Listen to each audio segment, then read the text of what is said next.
All right, why don't we get rolling here? So thanks everybody for joining today. I go a little training session on the water quality model theory, the Long Island Sound ROMS RCA model, the RCA component mainly.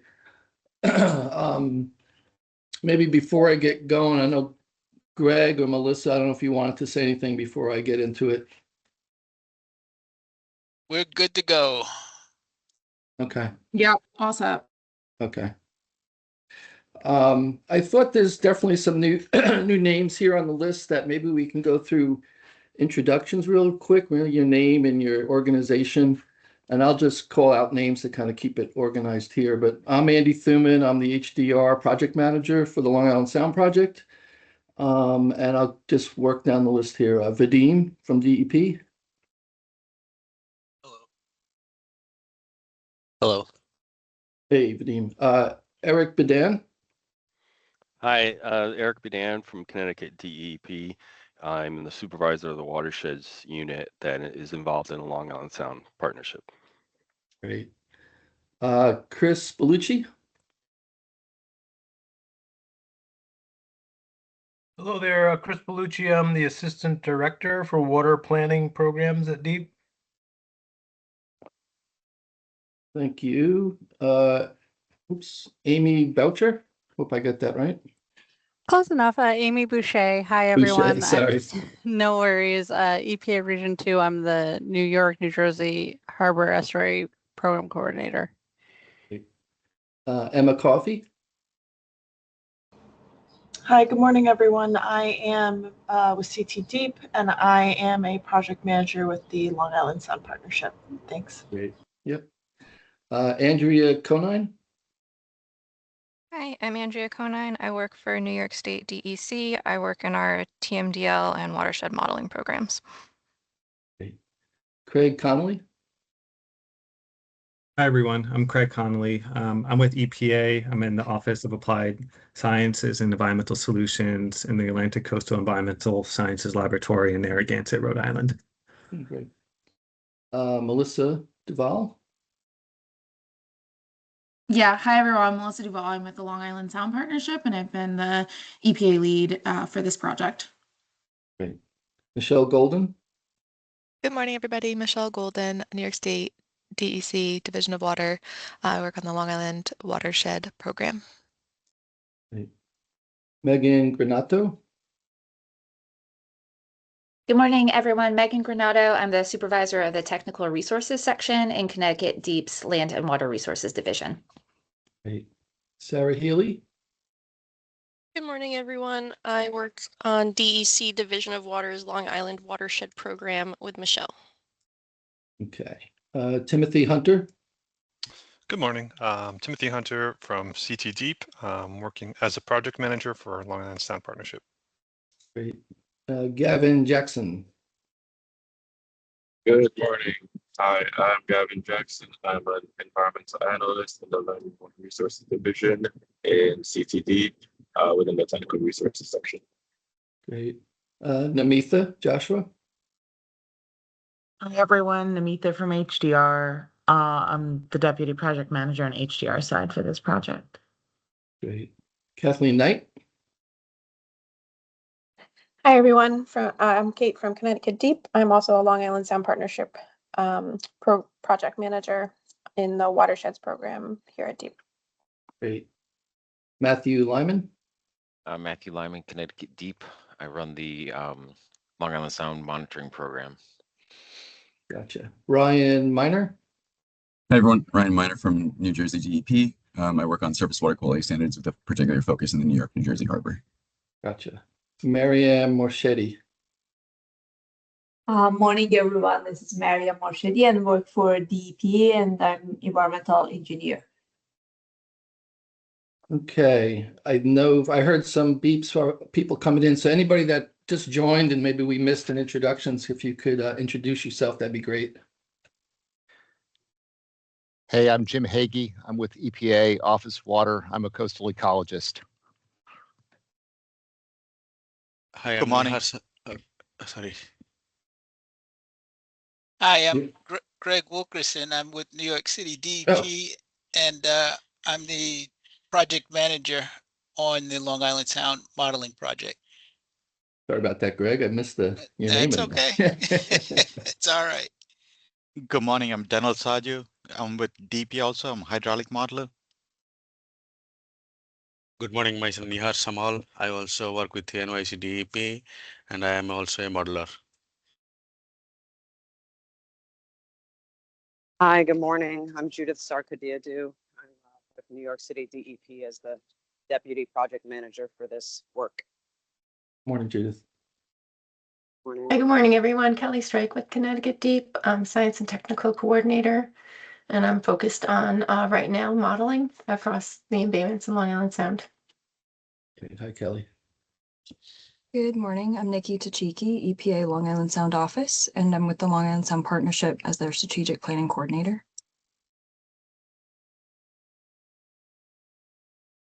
Good morning. My name is Alyssa Viana, and I am with New Jersey DEP, and I'm in the TMDL group.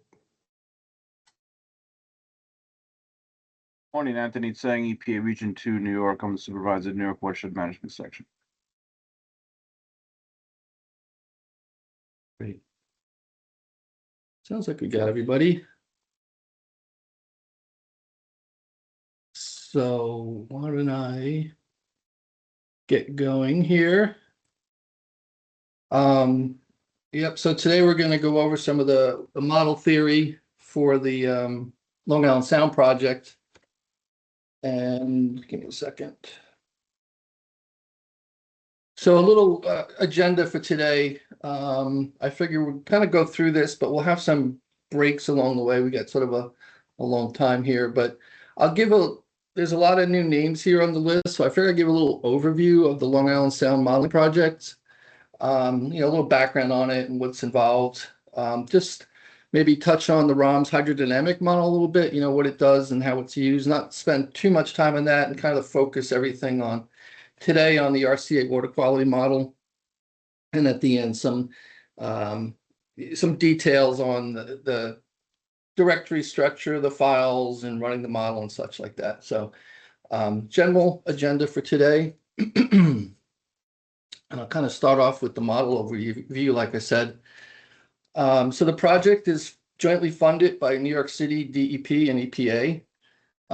We started back in August of 2020, and we're ending this August. So it's been a long journey. In real general terms, we've got some of the main, components of the project. One was to update the Long Island Sound models. I'll talk a little bit more about that in a second. Developed 2 embayment models along the coastline. One is in Port Jefferson on the North Shore of Long Island, Port Jefferson Harbor, and the other is up in Connecticut in the Niantic River Bay estuary.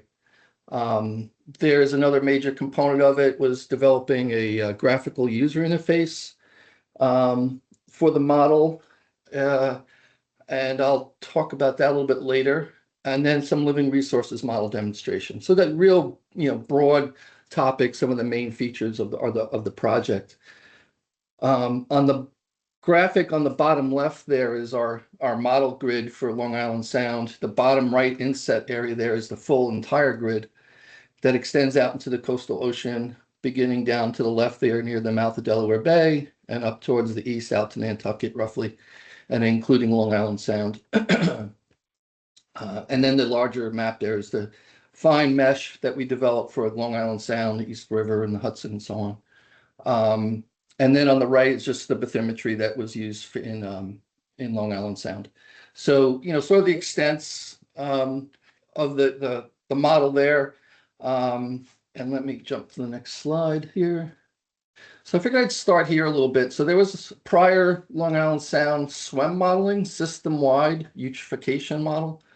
That was developed sort of, during the 90s, early 2000s to develop, a model of the Long Island Sound system.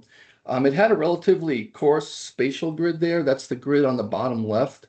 You could see maybe down in the western Long Island Sound, there's only maybe 3 or 4 or 5 grids across the width of the sound. And back then, Well, one, the model was developed to look at that low DO in the western Long Island Sound and the bottom layers, but it was also used to support the 2000 TMDL that was developed by EPA. We used a different hydrodynamic model then. It was ECOM, Estuarine Coastal Ocean model, and the RCA water quality model. And those were coupled to look at, the tidal circulation and the water quality in Long Island Sound and the surrounding water bodies.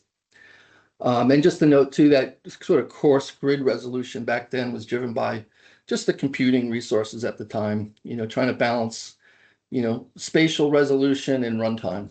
And, back in the 90s, we've come a long way since then on computing horsepower. So that was sort of the grid back then. After that, I forget the year, but there was an independent review of that SWEM model that identified, a number of concerns. The primary one was that the vertical mixing calculated in the ECOM hydrodynamic model needed to be reduced when it was transferred to the RCA water quality model to reproduce the low DO in the bottom layers. That process there was sort of agreed to by the various partners at the time, but it still was sort of a concern that was raised at the time. And then the other concerns were just, I think, related to maybe lack of data for algal primary production and respiration, sediment oxygen demand or SOD, and nutrient fluxes. And that data then used to compare what the model's calculating for those parameters. So a couple, issues that kind of drove this project into kind of updating the models to more, state-of-the-art or more current technology. A little bit on the modeling that was completed or is, in process being wrapped up. So we had a couple different time periods. We have a model calibration time period from 2005 through 2014, sort of our primary 10-year period for calibration. We have data available in Long Island Sound from Connecticut Deep, the Lissicos monitoring. IEC has some monitoring in Western Long Island Sound. And then moving westward, New York City DEP has their harbor survey program that's sampling for decades in the East River, the Hudson River, the harbor area that was also used for calibration. And then New Jersey Harbor Discharger Group that has sampling over on some more of the tributary side of the Hudson River and in the Hudson.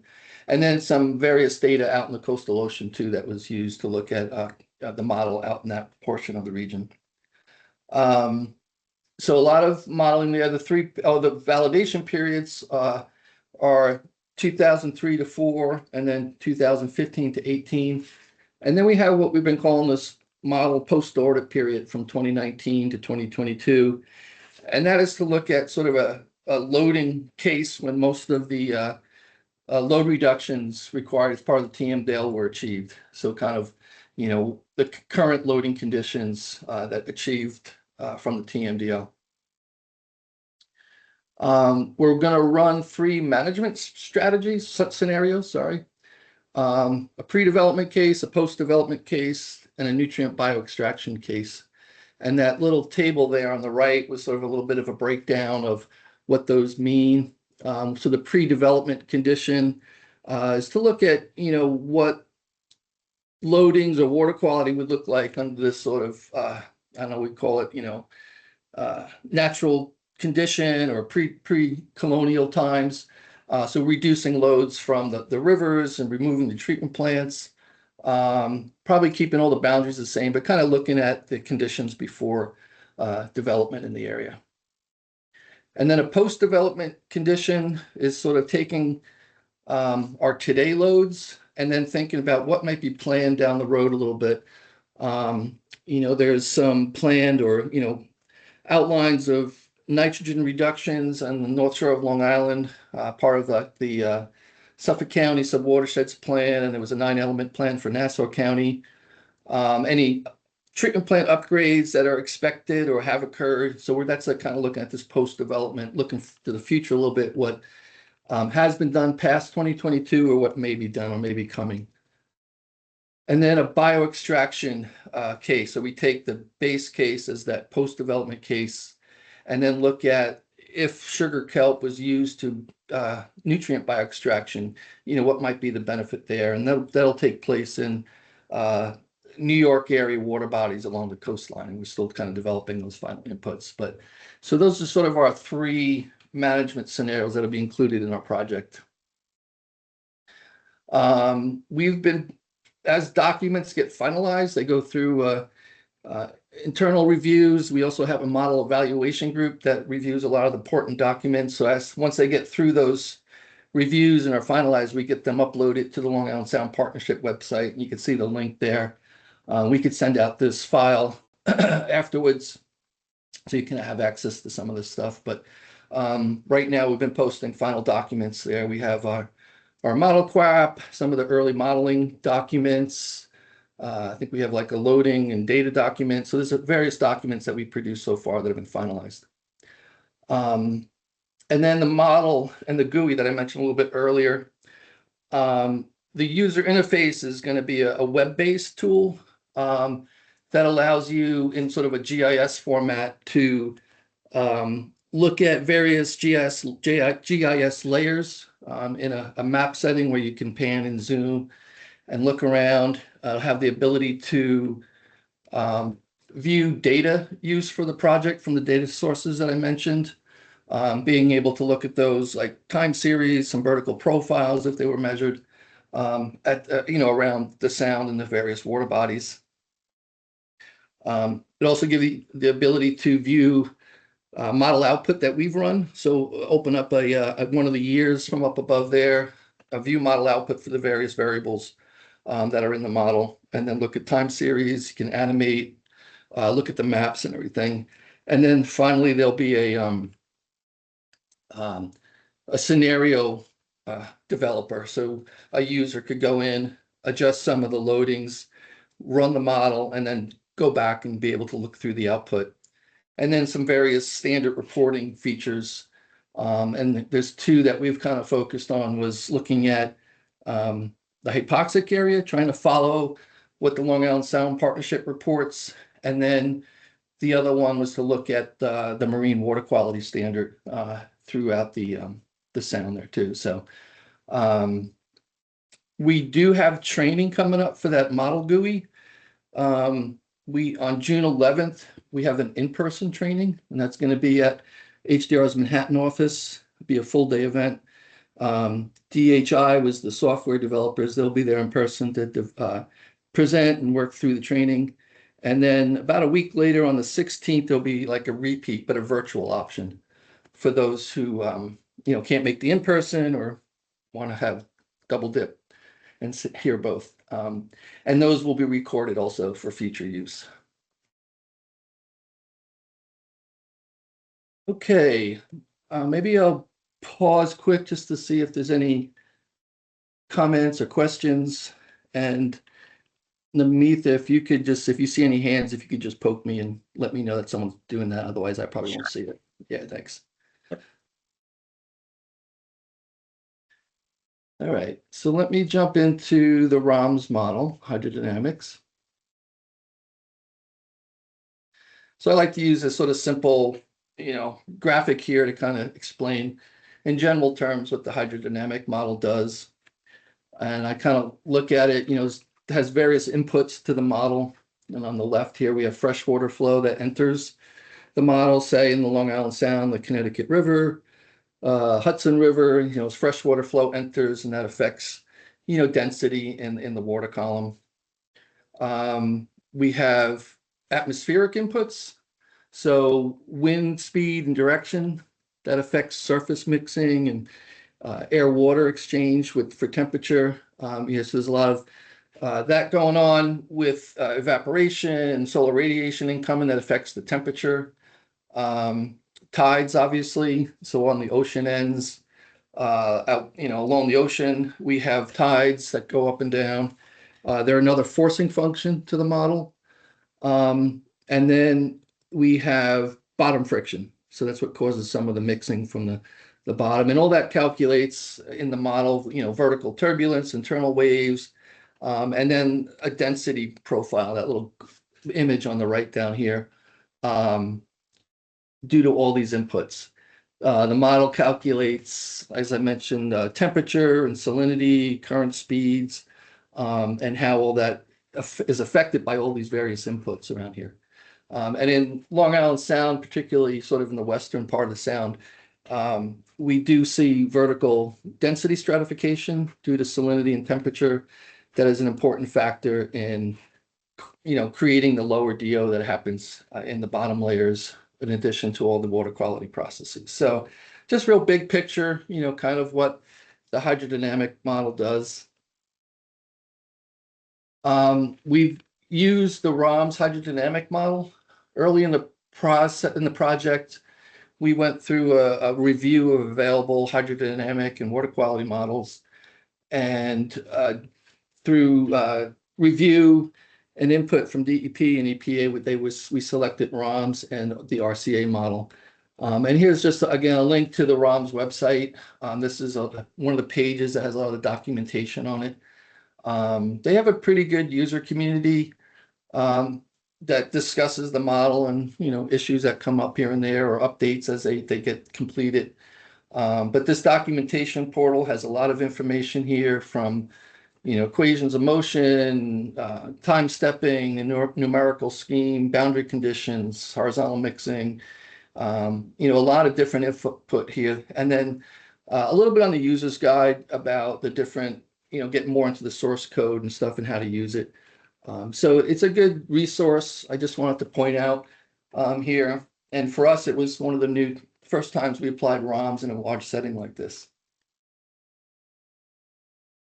I kind of mentioned this already, but some of the model inputs, coastline obviously is we need that to develop our model grid.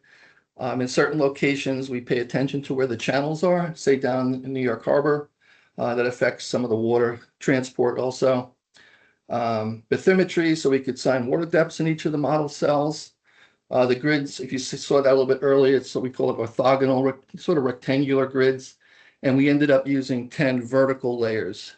So on top of that spatial grid that you saw a little bit earlier, we also have 10 vertical layers. Early on, we did some testing to using more layers. I think we might have gone up to 20 to see if it made a big difference. And I think the conclusion was it didn't improve too much, and it would have cost the model in runtime by doubling the number of vertical layers. Again, freshwater inputs, we have our rivers. I forget the number, we probably got 50 to 100 rivers along the Connecticut coastline, along up and down the Hudson, a few on the Long Island side. All that data is gathered and input probably, I believe, on a daily time step for all those years I've mentioned earlier. And then obviously we have a ton of wastewater treatment plants, CSOs, and stormwater inputs. Mainly the wastewater treatment plants, mainly based on monitoring data, DMRs, and some additional information we got from the states. CSOs come from New York City DEP's InfoWorks modeling, along with some of the stormwater inputs, and other locations where there were some CSOs, we had to make some estimates from available data. And we also did include some groundwater inflows from Long Island and Connecticut, based on some of the modeling that's being conducted by USGS and others. And then I mentioned the meteorological inputs: wind speed, direction, air temperature, solar radiation, relative humidity, and there may be one more two in there, but that's another major input. And then some of the coefficients, maybe the more important ones: bottom roughness, horizontal, vertical, dispersive mixing. So just a little touch on all the different inputs that go into this. And again, mainly based on observed data. So these are all our forcing functions that drive the calculation of temperature, salinity, and currents. The calibration, validation, we compared the output to water surface elevation, temperature, salinity, current speeds. I included East River fluxes, and I'll talk about that in a second. There's not a lot of data, but that was an important component that we needed to look at. And you can see the various data sets that I mentioned. The Connecticut Deep, New York City DEP's Harbor Survey, IEC, New Jersey Harbor Discharger Group, LISACOS monitoring, more of the continuous monitoring out Long Island Sound, and NOAA. And I'll just show a few figures of some of the model data comparisons. What you're looking at now is water surface elevation at New Haven. I forget which year. Oh, this is for the year 2012. This is the full year at the top, hourly data, hourly model output.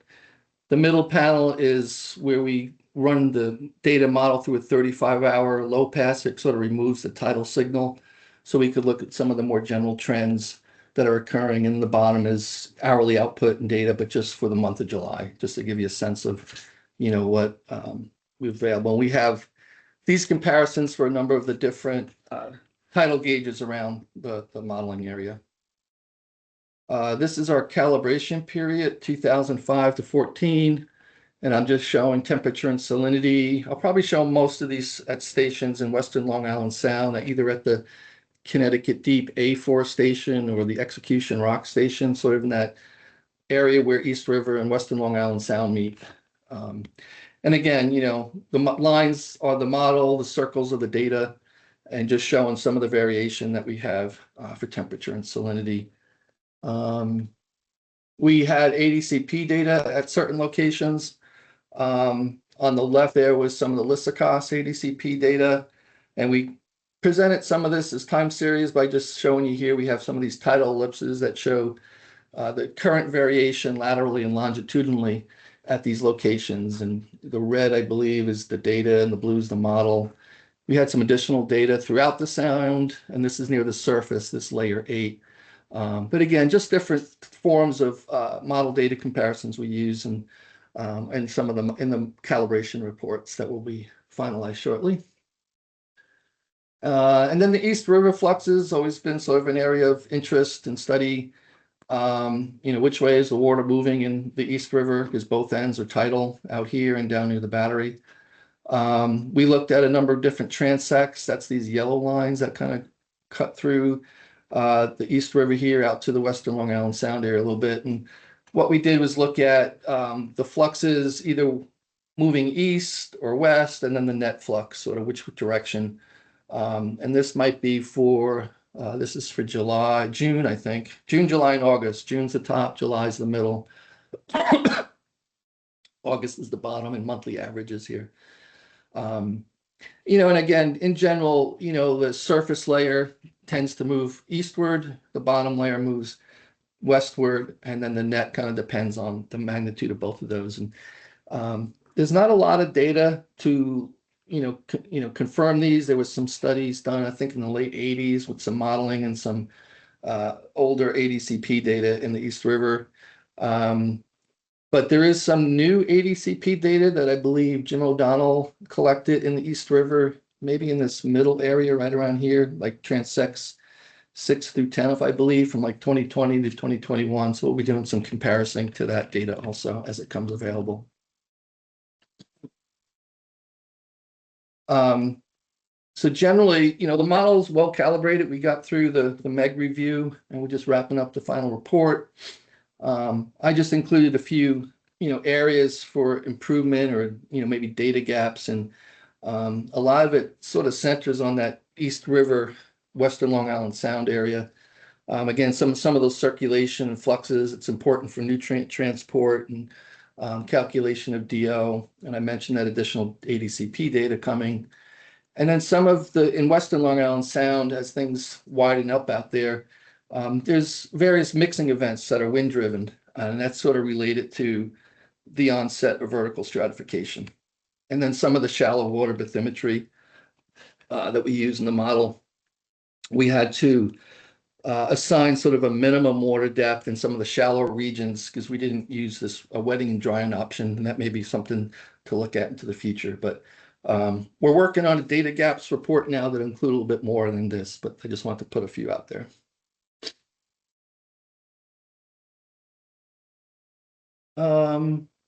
Let's see.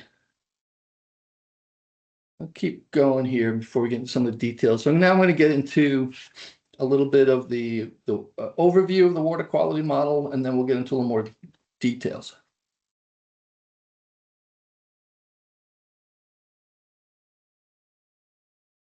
Oh, I always like this cartoon. I found this, and I clipped it from a newspaper at some point in the past, and I kind of like it because the little description on the left there is actually a pretty good description of photosynthesis by phytoplankton or in plants in general. It's the process sunlight is absorbed by the green pigment chlorophyll. We'll talk about that a lot. And it turns carbon dioxide and water into carbohydrates and oxygen, and that's the basis of the food chain. Kind of a little funny, the diet there. She's on a diet with her umbrella. And then on the right there is, a good compare why people get fat and plants don't. They're light eaters. So for a comic, I thought it was a pretty good description of the eutrophication process. And maybe that'll set us off, keep it light, and then we'll get into some of the details.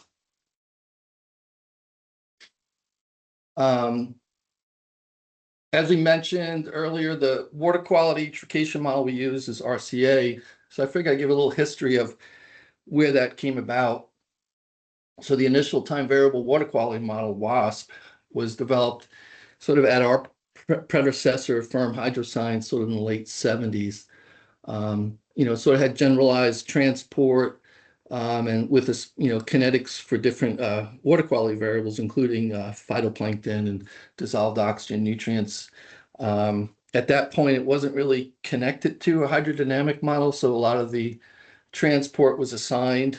Could have been a two-layer type Pritchard analysis that looked at two layers due to the vertical stratification. Sort of in the early 80s, it was provided to EPA to kind of move forward. I think they're up to WASP 8 as their current version now. We continued to work on it, the Hydroscience group, and then which turned into HydroQual in the 80s. But they took the WASP framework and it got renamed to ASOP, Advanced Ecological Systems Modeling Program, with Fable kinetic subroutines. So you could see someone was into ASOP fables back then, enjoyed some of the acronyms they were able to develop.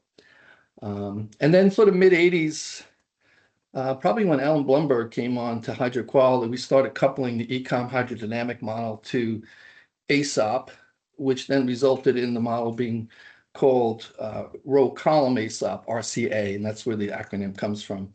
ECOM was a set up in sort of a rectangular grid in rows and columns. So that's how we get to RCA, row column ASOP, if anyone's interested. General, any of these water quality models have a general mass balance formulation around each model cell for each state variable. So if you think back on the grid I showed you in each of those little model cells, we're trying to maintain a flow balance and a mass balance. And each of those cells includes horizontal, lateral, and vertical components of the advective flow, dispersive exchanges, and then the water quality model brings in the physical, chemical, and the biological transformations. And then all the various inputs and loads, point sources, non-point sources in the model. And you can see there the general equation for the derivatives, the dispersive transport here in the beginning in 3 dimensions. X, Y are the spatial directions, and Z is the vertical direction. The advective transport sources and sinks sort of includes the reactions. So that physical, chemical, biological transformations, carbon oxidation, phytoplankton growth and respiration. That's what's sort of in this source and sink terms. And then external inputs, your loads, your point sources, your non-point sources, atmospheric load. Those are all part of, what goes into these mass balance equations. A little bit on the segmentation. As I mentioned, we have the horizontal plane, X and Y. So it's just sort of the way the computer sees it. It's a it's a rectangular grid. When you look at it in space, it's more conformed to the shoreline and everything. Same thing in the vertical plane, the Z plane. This is with depth. And we're using 10 vertical layers. They're all equally spaced. So if I'm in a 10-meter water depth, each of those layers is 1 meter thick. And if I'm in a location where it's 1 meter deep, then each of them is 1/10 of a meter thick. Just the way that vertical sigma segmentation works. And then on the right, there's a little detail looking at a spatial box here on the top. You have your flows in and out on all four interfaces, dispersion, and then the reactions are going on in here, the phytoplankton growth and carbon oxidation. And then sort of same thing vertically, looking at the box, but now we have vertical mixing and dispersion. So this all gets kind of, again, pulled together in the model calculations.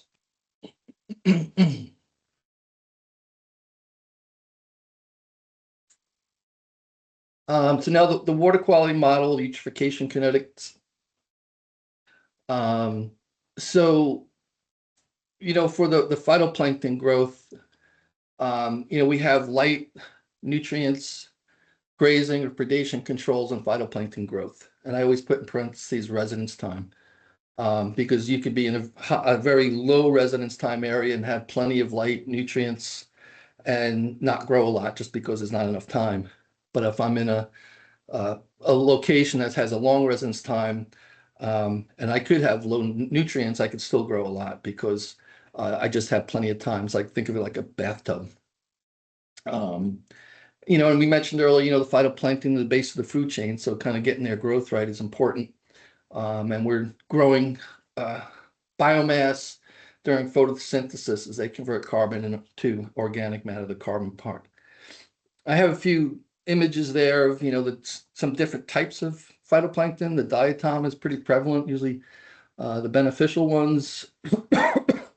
Green algae, dinoflagellates, they can actually move up and down the water column. I didn't get into blue-green algae, but, that's all different types of algae. And obviously, high nutrient levels, probably coupled with enough residence time can result in over-enrichment. Harmful algal blooms. I know out on Long Island and a lot of the embayments, there's a lot of harmful algal blooms. I think just recently I saw some information about some of the, maybe along the South Shore, maybe a couple North Shore embayments where they've had some harmful algal blooms that had to close down some shellfish beds. Obviously, low dissolved oxygen, hypoxia, like we see in the Western Long Island Sound, the bottom layers. Maybe not here, but aesthetic, odor problems. So a lot of different reasons for studying this. And I forget where I found that satellite image on the right there, but sort of interesting view of maybe a little phytoplankton bloom along the coast of Jersey and seeing how it spreads out into the coastal ocean due to the circulation.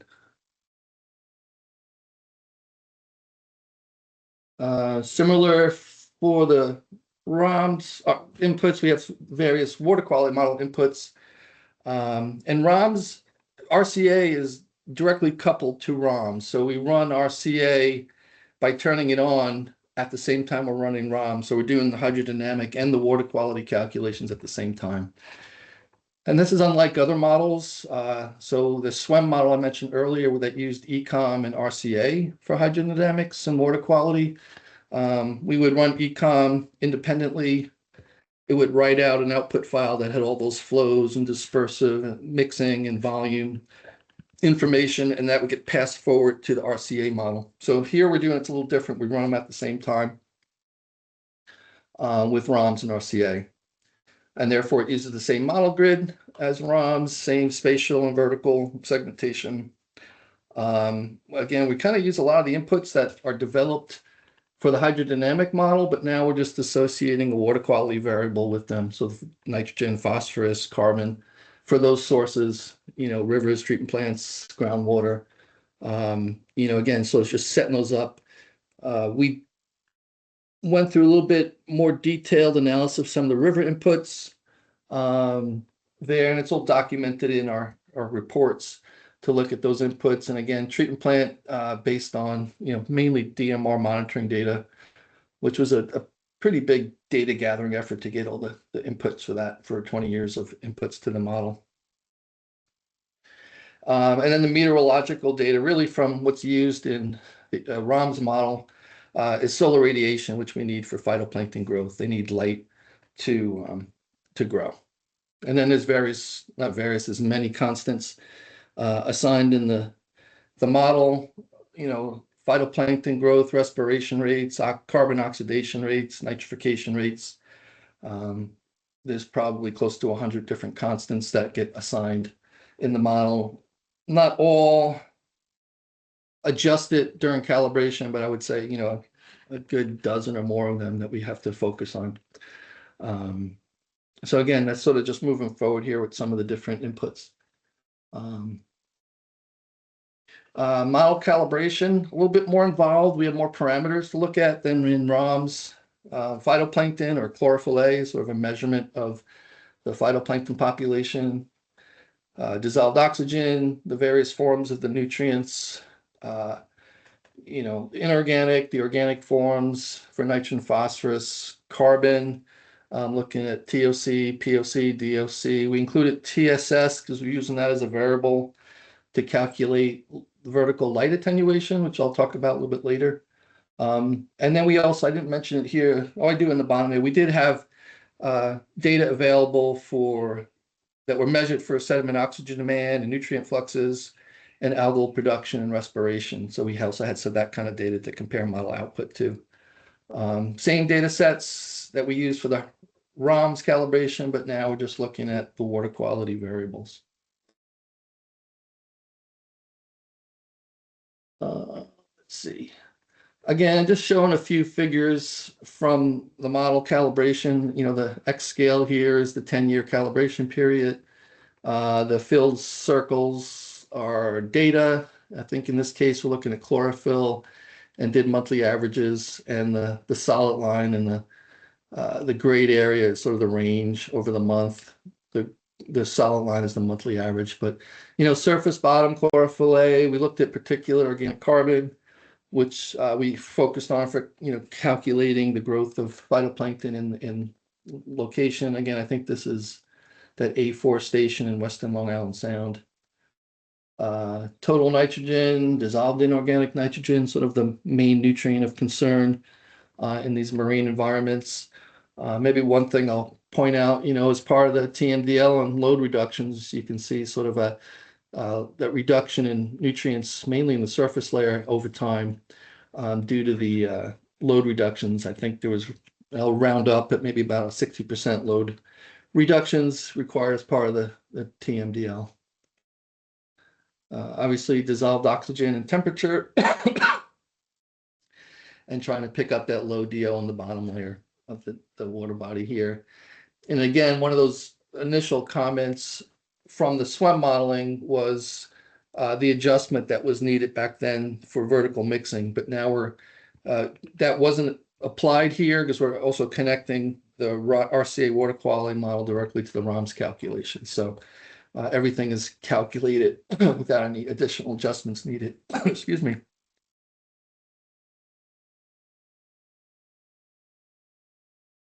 So a little summary here on the water quality model. So again, sort of well calibrated to available data. We're just wrapping up the MEG model evaluation group, the MEG review of the final report calibration.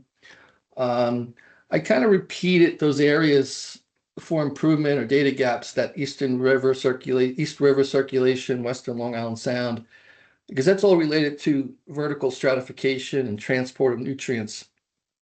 So if you don't get that right, it's hard to get the water quality right. So kind of carries over here to water quality, but then, some areas more specific to the water quality model, phytoplankton, production, respiration. I think some of the spatial variability is important. And then what's going on in the East River.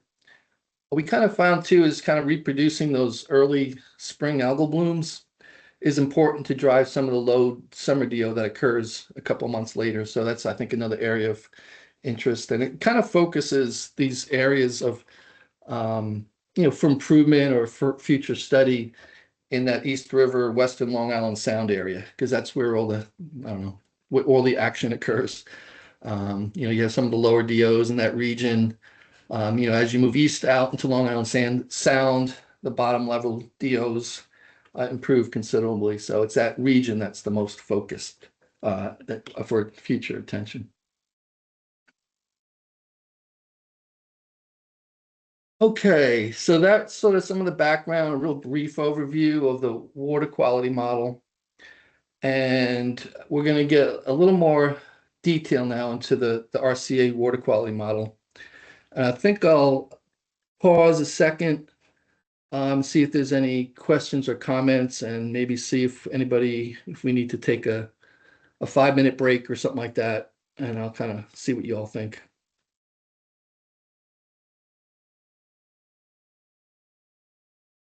Andy, Melissa, I had a quick comment. Can you go back to your last slide?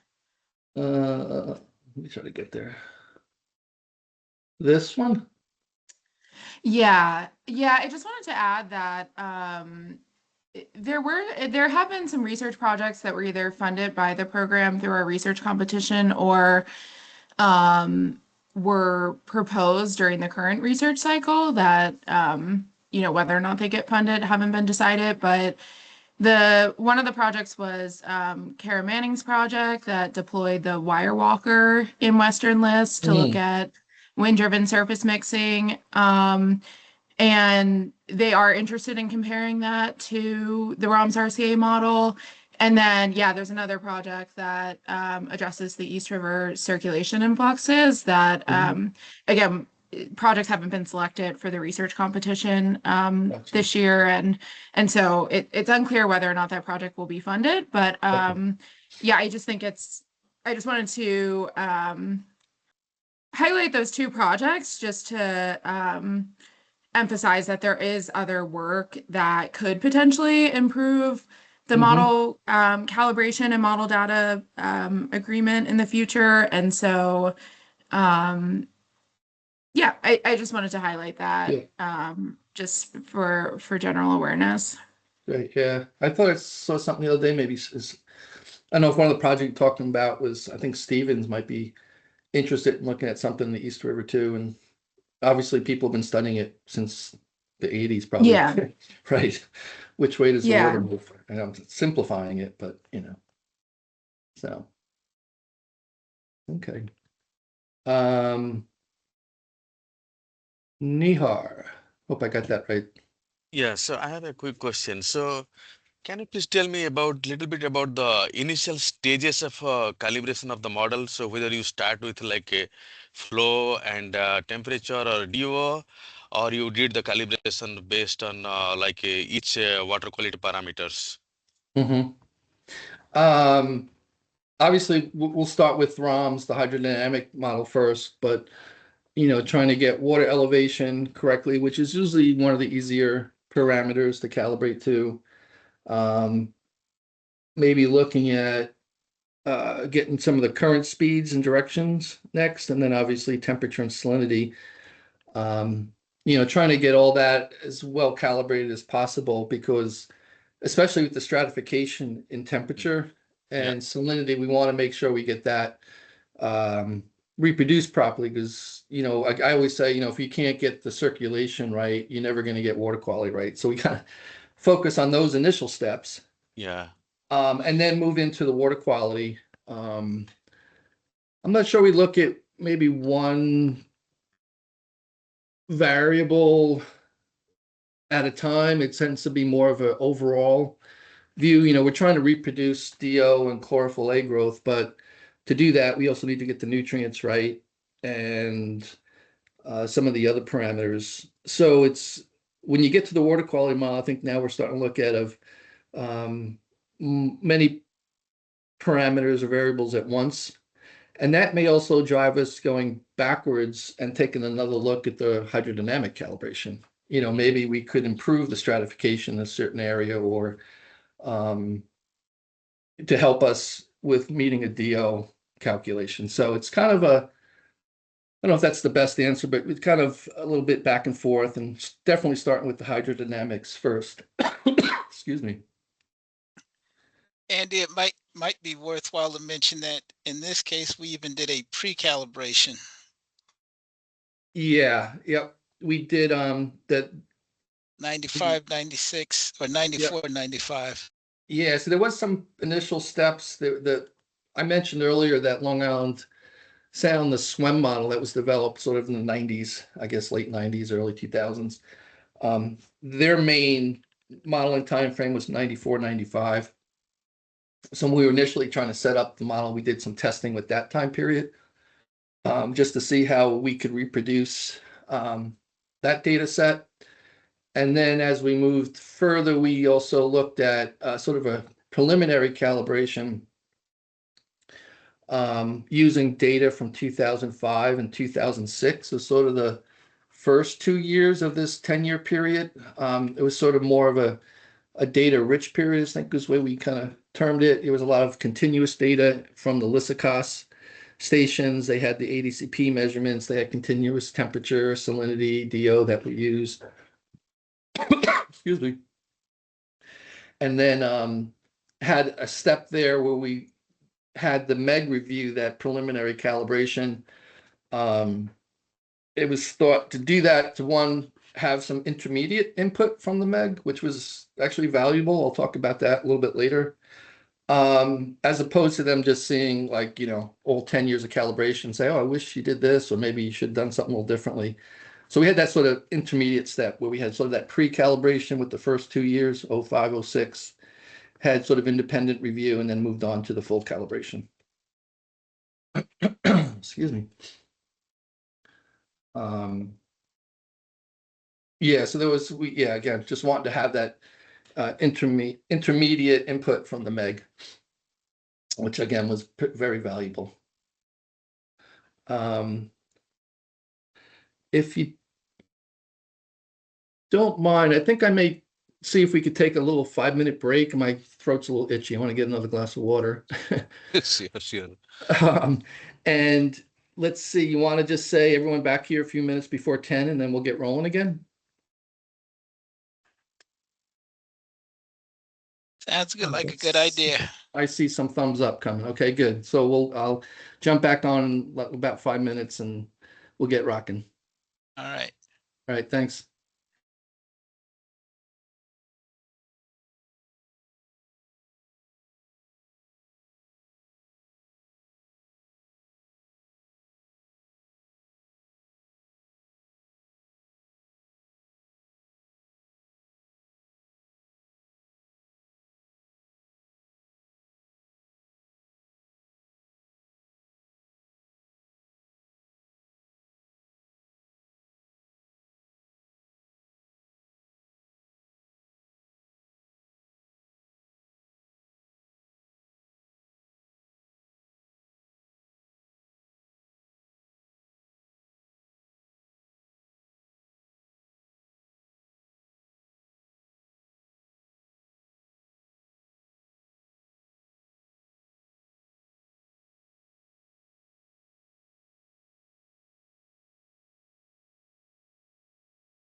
Okay, we'll probably get going in about a minute or so.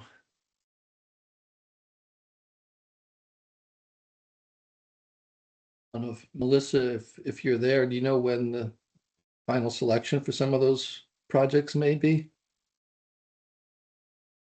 It'll be later this summer. I'm Summer. not quite sure what the date is. Yeah. Gotcha. Good.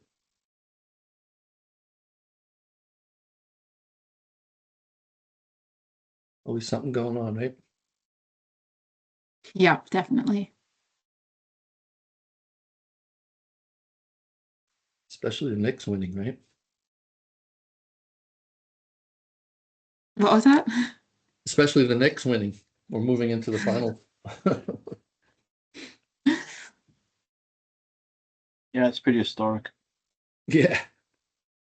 I saw some clips of all the fans going crazy outside of the garden, which is kind of cool. Okay.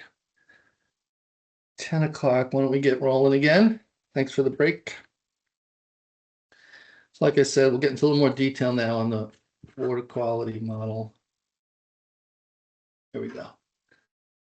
Another simple graphic that I like to use to kind of explain the overall processes a bit. And as you can see, this is no different than any other eutrophication model, even say like the WASP-8 framework, or I know like Delft 3D has a version and there's some other ones, but phytoplankton and dissolved oxygen are sort of at the center in this graphic because they're sort of the ones that we all kind of worry about, and everything kind of revolves around them. So for the phytoplankton, during growth, they need inorganic nutrients for growth. And that includes dissolved inorganic nitrogen, ammonia, nitrite, nitrate, orthophosphate, dissolved silica. It's the silica mainly needed for the diatoms that build a little shell around themselves. It gets incorporated into their structure. And then on the dissolved oxygen side, we have, photosynthesis produces dissolved oxygen, respiration consumes it. We also have nitrification that consumes oxygen. Off on the right here, we have the carbon systems, particulate dissolved, or BOD, if you want to think of it that way, that consumes oxygen during oxidation. And then we have atmospheric reaeration from wind-driven mixing, and then sediment oxygen demand. That's sort of the decay in the sediment that consumes oxygen. So those sort of the losses around dissolved oxygen.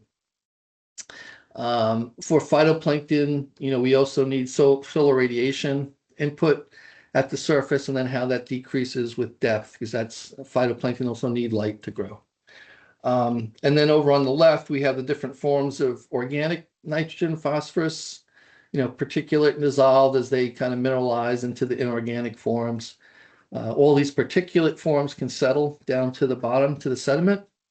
So you got your nitrogen, phosphorus, carbon, the phytoplankton, as they die, they can settle down. They contribute to the sediment, and then I'll get into a little bit later is the sediment diagenesis, that decay of all that organic matter in the sediment, and how that can release nutrients back to the water column, the inorganic pieces. So sort of big picture, view of the water quality model kinetics. And again, I'll talk a little bit more about the sediment model a bit later. Andy, we had a question from Jim. Are all the phytoplankton silicate using species, or is that just one kind of phytoplankton? The diatoms mainly. And well, maybe I should say too, in this RCA model, we ended up using 3 different phytoplankton groups. And that was to help us kind of hit the different times of the year. So we sort of got, I think we had a winter group, a summer group, and sort of a spring group. And so that we'll see a little bit later about the temperature when things tend to kind of bloom a little bit. We kind of trigger that by temperature. I hope that answered the question. So Andrew, I have a quick question. So this is more like wind-driven circular mixing, right? For the like back into the hydrodynamic model, we had the wind mixing that drove some of the mixing vertically. Is that what you're getting at? Yes, because in the time series plot, when you show the calibrations, I think I'm not sure, but is there any internal wave effect there because of the surface wave? Yeah, the surface mixing from the wind. Yeah, and speed and direction are the important components of that. So that gets sort of handled in the hydrodynamic model, but all that mixing and circulation then is used in performing all those mass balances around all these different variables, water quality variables. That hit it? Yeah. Okay. Thank you. Yeah. Yep. Just the list of the different water quality variables, and maybe this answers Jim's question for a little bit. We do have sort of 3 different phytoplankton groups in the model.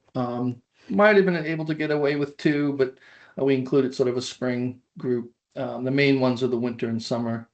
But then we break up the organic phosphorus into particulate and dissolved, refractory and labile components. Same thing for nitrogen, same thing for carbon. And I'll talk a little bit more about refractory and labile a little bit later, but one's sort of a slow decaying, the other's a faster decaying variable. The inorganic phosphorus, we have ammonium, nitrite, nitrate, the silica variables. We have a couple additional, one second. Oh, there they are. A couple different reactive, POC, reactive. This probably should say dissolved organic carbon right here. And we use those variables mainly for some of the like the CSO loads. So not as important for sort of general river inputs and all, but that's kind of included in there. Obviously DO, TSS. We have this we call algal exudate. So as the algae grow, they kind of excrete a little bit of organic carbon. So we kind of track that separately. And then this other variable, aqueous SOD, and again, I'll get to that during the sediment model, but the decay in the sediment is consuming oxygen, but when the bottom waters become hypoxic or anoxic, that process kind of slows down. And then the release, at least in marine systems, is a hydrogen sulfide that gets released to the water column. It's not like a consumption of oxygen, but we need to track that because that hydrogen sulfide can oxidize in the water column.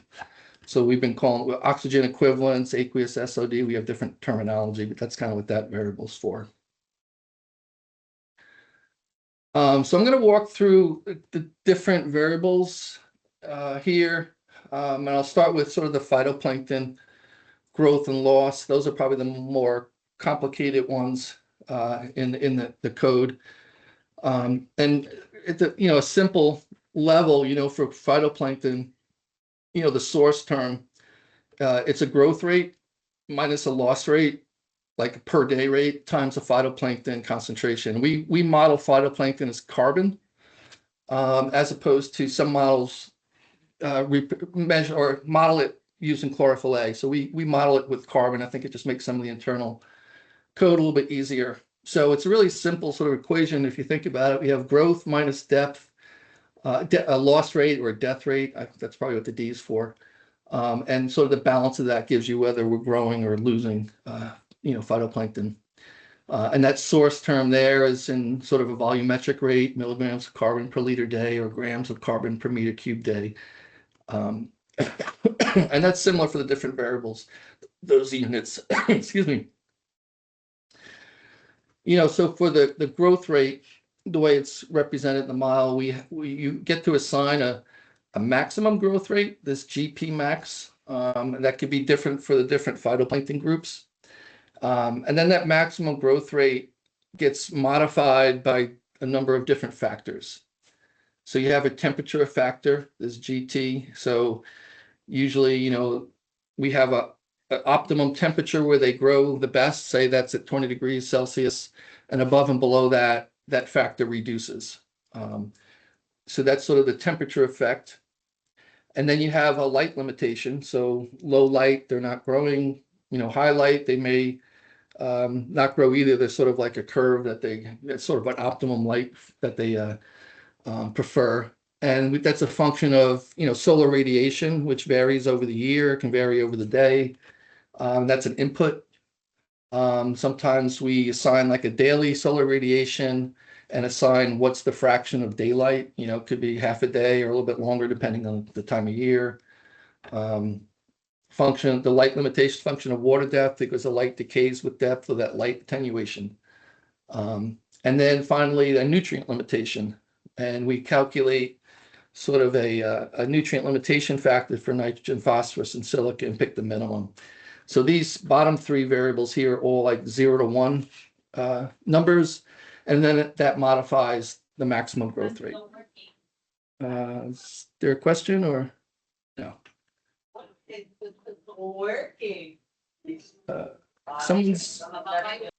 Can someone mute their phone? Oh, there we go. Perfect. So that's sort of the growth part of it.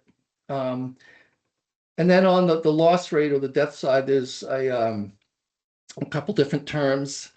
The loss rate, so you have this respiration term, that says there, I'll talk about that a little bit in a second, but that's a loss of their biomass.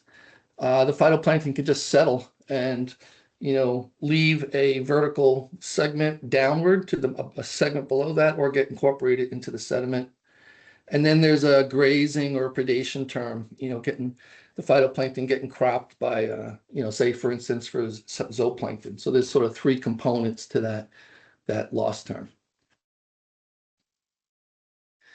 So I'll walk through a couple of those pieces sort of independently here.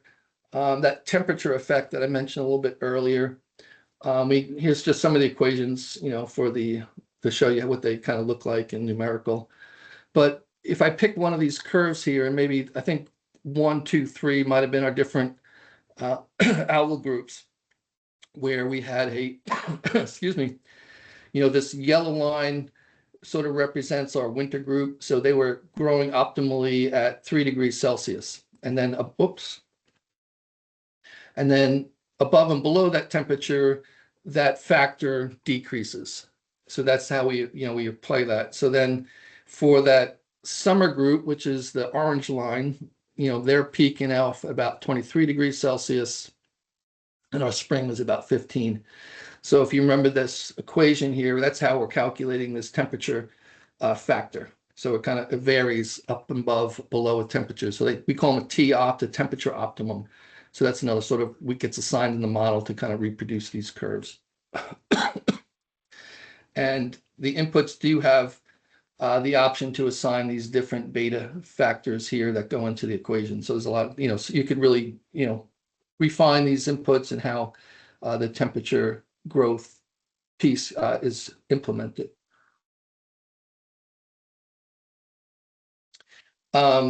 A light limitation, a little bit more involved equation up here, but it includes the light extinction coefficient, this KE, or this light attenuation coefficient. There's a saturating, like an optimal light level that's assigned in the model, and this I0T here is the variation of light over the day, over the year. And that's how we kind of calculate this growth, this light factor. So this is again 0 to 1 here. And what I did was look at this factor, say in like the surface of the water body, given some typical light attenuation coefficients. And you can just see how that factor changes as a function of the solar radiation in watts per meter squared. So there's sort of an optimal light where they grow, where their factor's up near 1, and then as the light increases, it kind of drops off. So this is kind of the formulation we use in the model. I think there's other formulations where they kind of peak off and they just kind of plateau. But this is how we set things up here. And again, these are for the different algal groups, some slightly different saturation light intensities. So a description here, a bunch of the different the variables, but one thing I want to mention, for Long Island Sound, we ended up setting up a light extinction or a light attenuation calculation within the model. That's a function of the chlorophyll that's present, the total suspended solids that's present. And we used salinity as sort of like a indicator or a variable, a proxy for colored dissolved organic matter, because those all affect light attenuation in the water column. So, and then there's a light base light extinction. I'll talk about that a little bit later. So, we also doing some internal calculations for the light attenuation based on some of the other inputs, other parameters that we calculate.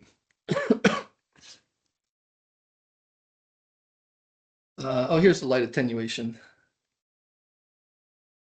Again, as I was mentioned, we calculate that light attenuation, or we tend to term it KE, like light extinction.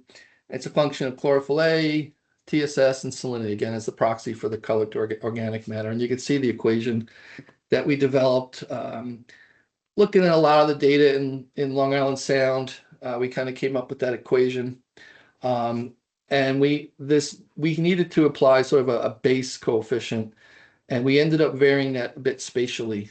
So you could see this map down here in the bottom right. It's hard to see some of the colors, but some of the blues and here are some of the lower light extinction coefficients and the purples. And when we say lower light extinction, it's clearer water. So take the water, the light at the surface can penetrate more deeply into the water column. Some of the higher numbers here in the Hudson, the East River, more turbid, more light extinction. So, the light doesn't penetrate as deeply. So we had sort of an equation to calculate light extinction, but it was coupled with some spatial representation of some of the base coefficients, base light extinction. So something else that was assigned in the model. And I think it looks like here we also had like a minimum light extinction of 0.3 along with this equation. So you calculate it. If it was less than that, we set it at 0.3 per meter in the model. So that's that piece that goes into the light factor.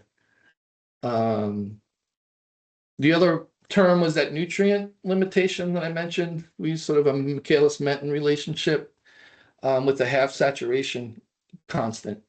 So here's the equation. So these KMNs or KMPs, KMSIs, these are the half saturation coefficients that get assigned. And then the calculation just, is, I'm going to focus on nitrogen, but with the DIN divided by that half saturation constant plus DIN. And that's what this curve looks like. And we use 10 or 0.01 milligrams per liter, 10 micrograms per liter.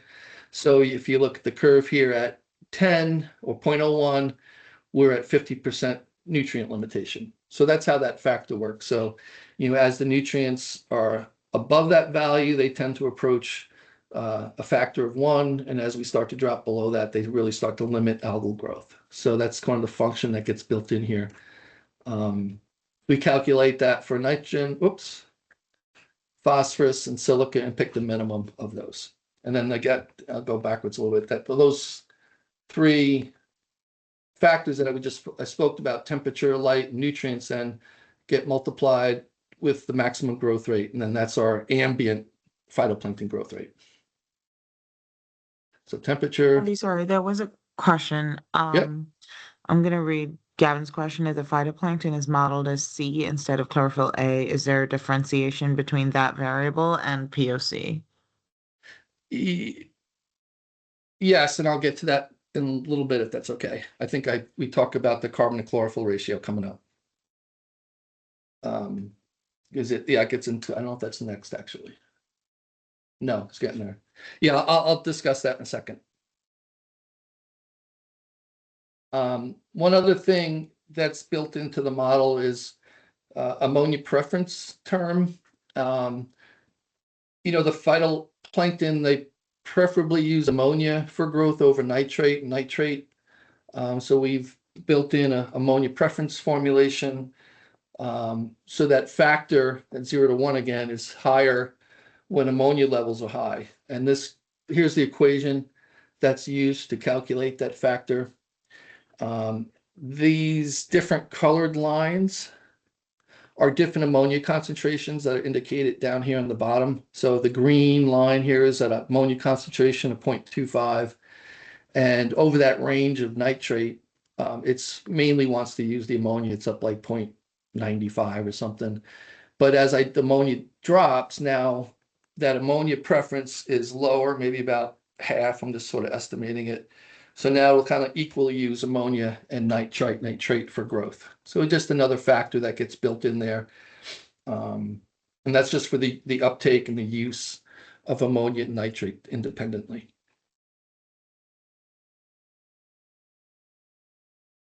Some of the loss terms now. So this is respiration. So we use two components in the model. We'll call it sort of like a basal or a resting respiration. And there's losses that occur during photosynthesis. So sort of like the cost of, the algae photosynthesizing, there's a loss, respiration loss. So we have a number of different terms. Here's that sort of the simple equation. So this second term here is that resting basal respiration. So say at night when there's no photosynthesis occurring, this is the only term that's calculated or being used to calculate respiration. So sort of as a basal rate, it gets temperature adjusted, based on what we're calculating in the model. And then this other term is the losses that occur during respiration. So the GP was that ambient growth rate that we just talked about. And RG is that fraction of that ambient growth that goes towards respiration.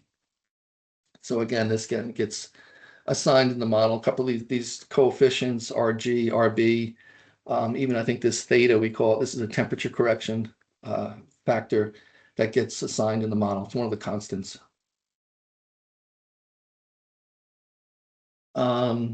Settling was the other loss we spoke about. We have sort of two terms in there. There's sort of just a base settling rate, this VSPB, meters per day. And then we have sort of a nutrient dependent settling rate. That's been seen that, as nutrients factor gets low, I think, then that increases some of the settling. I forget if we ended up using that or not in the model, but it's an option in there. And you can see this settling terms, these are meters per day, so they get divided by the depth of that vertical segment to turn it into a per day term, which is what this KSP is, this phytoplankton settling loss. And it is temperature adjusted. So that's that settling loss component. And then there's the grazing or the predation term. And this is, I kind of mentioned a little bit earlier, we had that preliminary calibration period, 2005, 2006. And then we kind of had like a little pause where the MEG reviewed the model and the results. And we were still having some difficulty meeting or calculating some of the low DO in Western Long Island Sound. And one of the MEG members, Carl Serco, suggested using the grazing predation formulation they use in the Chesapeake Bay model. And that model provides sort of faster cycling of carbon due to the predation. It ended up being sort of a function of the biomass squared, as you have to went through some, derivation of the different forms there. And that really helped improve the model data DO comparisons. And again, just because that predation term is now a function of a square of the biomass. So again, it just sort of cycles carbon into the system quicker. So, and then once the carbon gets into the system, thanks, Jim, can oxidize and affect the dissolved oxygen. So again, that's something new that we implemented. Usually that grazing predation factor is like a first order term. It's just a constant times the phytoplankton. So again, that part of that really important input was, from the MEG really helped. And that was because of completing that sort of pre-calibration process where we stopped after doing 2 years before moving on to the full 10. Along with that formulation, we also use sort of a similar carbonate chlorophyll equation and that's how so we're modeling phytoplankton carbon, but to compare it to the chlorophyll A data, we need a factor there, a ratio to convert it. So it's that carbon to chlorophyll ratio. And, many times, I don't know if you've seen them, that it's just a constant value that's assigned. Sometimes it's 50 to 1, or less, 30 to 1, 70 to 1. And that has a big impact in trying to, compare the model output to the chlorophyll data. So again, from the Chesapeake Bay modeling, we created or used calculated carbon to chlorophyll ratio as a function of the light extinction. So the higher the carbon to chlorophyll ratio when the water is clearer, and it drops when the water is more turbid. So that was also a big help in reproducing some of the chlorophyll data. And you could see the equation there at the bottom, sort of an exponential on some of the different A and B parameters that were assigned. A is this 50, 450, and 4. I think I'm missing one here. I think C was a constant. I forget what it was, but anyways, this sort of the formulation here that was used. And here's just that formulation and sort of plotted up versus the light extinction on the X scale. So you could see, at the sort of the higher light extinctions, when light is maybe limiting, the carbon to chlorophyll ratio is kind of constant. Maybe we had it from 30 to 60 here for the winter and the spring summer groups. But then as the water clears and you have the lower light extinction, that the ratio increases. And that did, again, kind of helped with calculating some of the chlorophyll, particularly out in the east end of Long Island Sound. In the sound, from the data, that light attenuation kind of ranges from 0.5 to 0.75 per meter. So we're kind of in that range, probably here from like maybe 60 to 100 carbon to chlorophyll ratio or so. But again, it varies depending on the light extinction that's calculated in the model. Okay. The nutrient stoichiometry for the phytoplankton. So as I showed you earlier, as phytoplankton grow, they need to uptake nutrients, nitrogen, phosphorus, and silica. And they do that based on their stoichiometry. You might have heard of the Redfield ratios, which were developed, I forget the year, but it could be back in the 50s and 60s, based on a lot of measurements in the coastal ocean. That kind of said, nitrogen, phosphorus, carbon ratios in a typical 58. There we go. Kind of set, what is the balance of nitrogen to carbon and the phosphorus to carbon of an algal cell. We use a sort of a variable approach, a variable stoichiometry approach in the model. So at low nutrient levels, they use less nutrients for growth. They kind of adapt to the concentrations in the water column. You can kind of see the equation that's used here.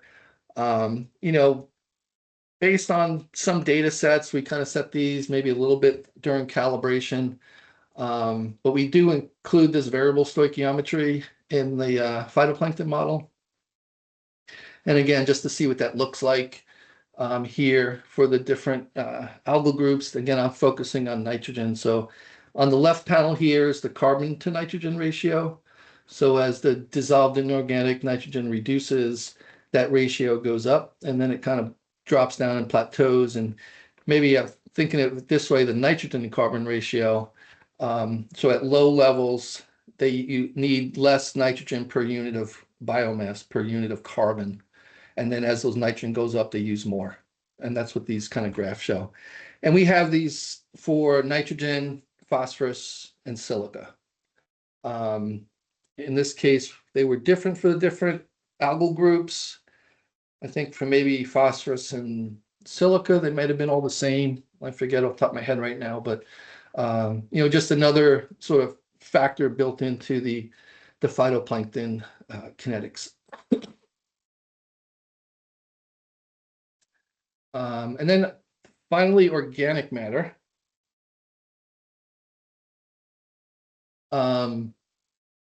So nitrogen, phosphorus, carbon. And earlier I mentioned, we model set up using particulate and dissolved fractions of the organic matter and refractory and labile pools, if you want to call it that. So we end up for say for organic nitrogen, we ended up having 4 variables: refractory particulate, labile particulate, refractory dissolved, labile dissolved. And the difference in refractory and labile is how fast they go through hydrolysis or mineralization. And I put some of the typical range for the refractory hydrolysis mineralization, maybe from 0.005 to 0.01 per day. That's sort of like a half-life of 70 to 140 days. And then for the labile, the more reactive of the forms, maybe the rates are 0.05 to 0.1 per day. So, half-lives of 7 to 14 days. And it's just meant to represent sort of different sources of these organics. I always try to think of it as if I'm maybe off in the coastal ocean, that organic matter has been around for a long time, so it's going to be more refractory, and less labile. But if I have organic matter running off the watershed, you would think that might be more labile, more reactive because it's fresher. And that matters in sort of what gets calculated within that blending between the coastal ocean water and the river inputs, and say wastewater inputs. So that gets represented in the model. And I mentioned a little bit earlier, we also had these reactive POC and DOC variables, mainly used for CSO sources. That's going to be, as an old wastewater professor used to say, that it's like jelly beans. They go really fast. So they have a high rate, 0.15 per day, that gets assigned in the model. So again, mainly for CSO sources, but for everything else, the wastewater plants, the river inputs, or ocean boundary conditions, we're splitting things up based on these refractory and labile. Not measured, obviously. We might have measurements of particulate and dissolved forms, so we need to make some assumptions about the further split to refractory and labile. Some of it's based on the calibration, some studies here and there. So, but just a way of sort of further accounting for organic matter in the model. And then a little bit about carbon and nutrient cycling. I mentioned, we changed that grazing or predation term based on the MEG input. But so, nutrients are utilized by the phytoplankton for growth during nutrient uptake, but also then during that grazing, predation, and respiration, they recycle nutrients back into these pools of the nutrients. So if you think about it, this graph on the left here, or not graph, this chart on the left, here's our algal cell in the middle. So during grazing, predation, respiration, they return a fraction of that to these different organic forms. So there's a fraction that goes to the refractory particulate organic matter. This time, this kind of represents nitrogen, phosphorus, carbon. Some of it goes to the labile, POM, refractory DOM, labile DOM.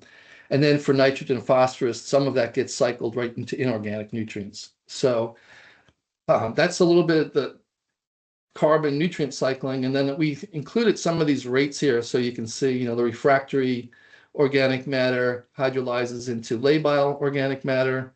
Same thing with the RDOM, dissolved organic matter, particular organic matter. And then that gets mineralized into an inorganic through some of these rates. So a little bit too about how all that kind of fits together. And you can see that table on the right is some of the fractions that we assigned in the model. So for carbon, there's no inorganic carbon, at least in this model. So everything just sort of gets put into these 4 different pools where most of it goes into the labile dissolved organic carbon term. Just to note, these fractions need to sum to 1 or else we won't have a mass balance. So these are the terms or the fractions that were used in the model.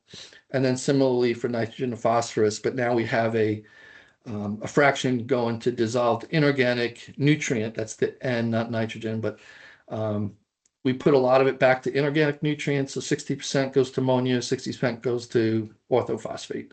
And again, these fractions need to add up to 1. And again, those are assigned as inputs in the model. So again, just all this carbon and nutrient cycling and how that occurs in the model, at least, and how it's supposed to represent the phytoplankton, growth, death, and nutrient cycling cycle. We do have a question on this. If the phytoplankton have variable stoichiometry, how can you have fixed stoichiometry in the POM? Would that create mass balance problems? Yeah, I didn't get into that level of detail, but that is included in there in these recycle rates, that the variable stoichiometry. I hope that answered the question. Yeah, I didn't dive in. We do have some equations coming if you want to dig into it. And maybe now's time to mention it too. We're working on like sort of a RCA theory user's manual that dives a bit deeper and shows a lot more info. And we'll distribute that when it gets wrapped up. Oh, I'm into equations. I'm not really spending a lot of time on these, just to show, all the different source terms that are calculated for nitrogen, phosphorus, and carbon. So we have, for nitrogen, we have 6 different variables: the reactive, refractory particulate organic nitrogen, labile particulate, refractory dissolved organic nitrogen, labile, ammonia, nitrite, nitrate.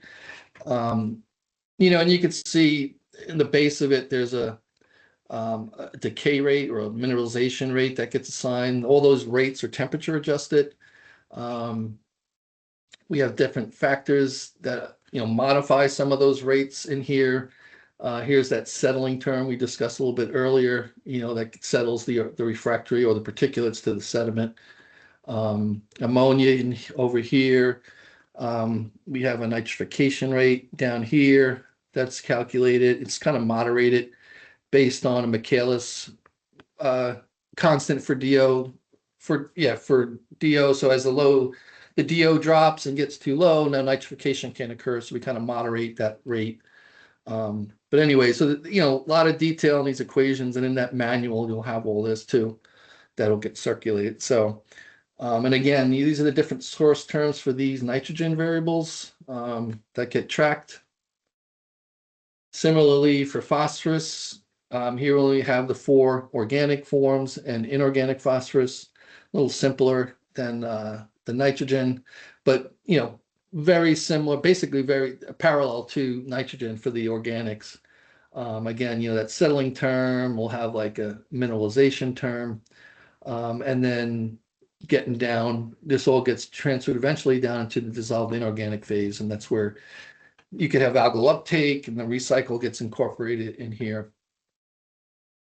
And then for carbon, silica is next.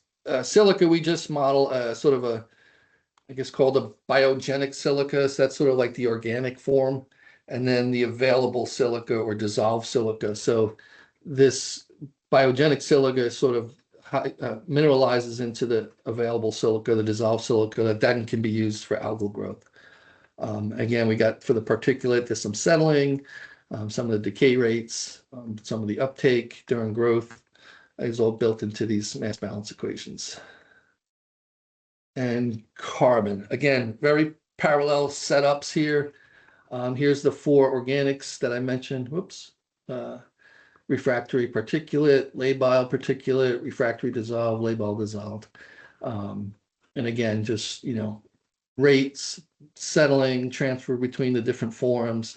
When you get down to some of these other organic pools, you get some recycle from the phytoplankton, is all built in here. And then I mentioned these reactive forms, really just used for sort of some of the CSO inputs, and this sort of algal exudate, sort of the carbon that gets excreted during algal growth. But again, not to dig into these equations, just to state, there's a lot of detail in the model to represent all these different functions for, algal growth, respiration, hydrolysis, respiration, nitrification. And then so finally, dissolved oxygen. Obviously a byproduct from photosynthesis. There are slightly different levels of oxygen production, whether they use ammonia or nitrate. That's just set based on some stoichiometry.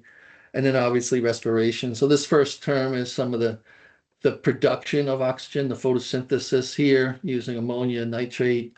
Here's that respiration term I showed a little bit earlier. One of the other sinks of oxygen is BOD oxidation, or basically oxidation of refractory dissolved organic carbon, labile organic carbon, and this reactive DOC from the CSOs. Some of the equations here, but the carbon gets converted to an oxygen unit using the oxygen carbon ratio. So here's the equations, reaction rates, and mainly that labile DOC is the main component for oxygen uptake or oxygen loss. And then nitrification, as we mentioned a little bit earlier, using an oxygen nitrogen ratio of 4.57. That consumes oxygen. And we have that moderated, so at low DO, nitrification reduces. Same thing with the oxidation of carbon. We have sort of a lower DO moderator, excuse me. Let's see. Sorry The to other, pause. From a couple of earlier slides, there's also a question about does land-derived and benthic suspended organic matter contribute to nutrient recycling? land, is it in the chat? Yeah. Let me just read it quick.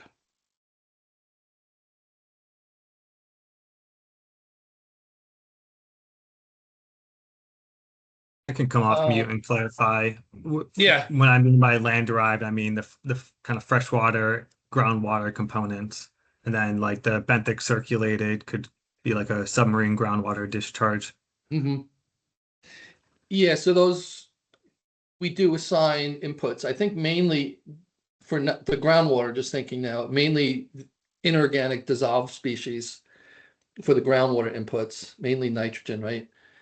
And then for, say, land-derived river inputs, now we do assign particulates and dissolved and inorganics based on available data. And is that what you're after, contributing to how all this gets into the water body and gets cycled? Yeah, I think looking at one of your slides, it was kind of one of the main squares in the center of the nutrient recycling was algal POM, DOM. So I guess I was just wondering, does that also include your freshwater inputs, groundwater inputs? Yes. Okay. This recycling is just due to the algal sort of grazing and respiration, but these pools get also sources from external loads, right? I think that's what you're asking, I hope. Yeah, got it. Okay. Thank you. Yep. And you did mention resuspension, and I'll we don't model that directly, but I'll let you know how we kind of handle it in a second. And maybe just lastly on dissolved oxygen, the atmospheric reaeration is another important source of oxygen to the water column besides phytoplankton photosynthesis, and we use a wind function in the model, and the equations there, I forget the author here, but and the chart below here is how that KL, which is sort of oxygen transfer coefficient, meters per day, varies as a function of wind. Oops, wrong way. Wind speed in meters per second. So lower wind speeds, we have a lower oxygen transfer coefficient. At the higher wind speeds, that transfer coefficient increases. And it just sort of follows this equation here. This is a transfer coefficient in meters per day. So to get to a rate, we divide by the the surface thickness, the surface layer depth, and that gets you that a rate like we've shown in other equations, like a 1 per day rate. So we calculate the mass transfer coefficient, oxygen transfer coefficient, and then convert it to a per day rate. And again, this is a source in the surface layer of the model only, and then it can get mixed downward or laterally due to the mixing from the hydrodynamic model. Let's see. More equations, excuse me, that we kind of discussed, but again, so the sources, this is that dissolved oxygen turn. So you have the source due to photosynthesis. Here's the source due to the reaeration. And then we start subtracting out, sources due to respiration, nitrification, carbon oxidation. These are the different, some other forms of carbon oxidation. And then this is, that's the oxygen equivalent. So you see the sort of pluses and minuses that we all track. It's like a big checkbook almost, trying to keep track of all these different sources. So if you remember early on, we had sort of the mass balance. So this, what we just been discussing, is all those source terms. And then you've got your flows, dispersion, horizontally, vertically, and external loads that all contribute to this. So I'll pause there. That's, a lot of the water quality model, theory equations that go into the phytoplankton model. Like I said, there's a lot more detail in there than I showed today. We will wrap up we'll have a user's manual that'll be similar to this flow that I presented today, but it'll have more details about the different processes and some ranges of inputs. And then our final calibration report will have, the rates that we used in the final calibration. And that user's manual will include both the water quality / eutrophication model, and then also this sediment flux model that I'll talk about next. So I'll pause and just see if there's any other questions or comments before proceeding, or I could see if anybody wants to take another break or not, but otherwise we could potentially give you some time back to your day. But anyways.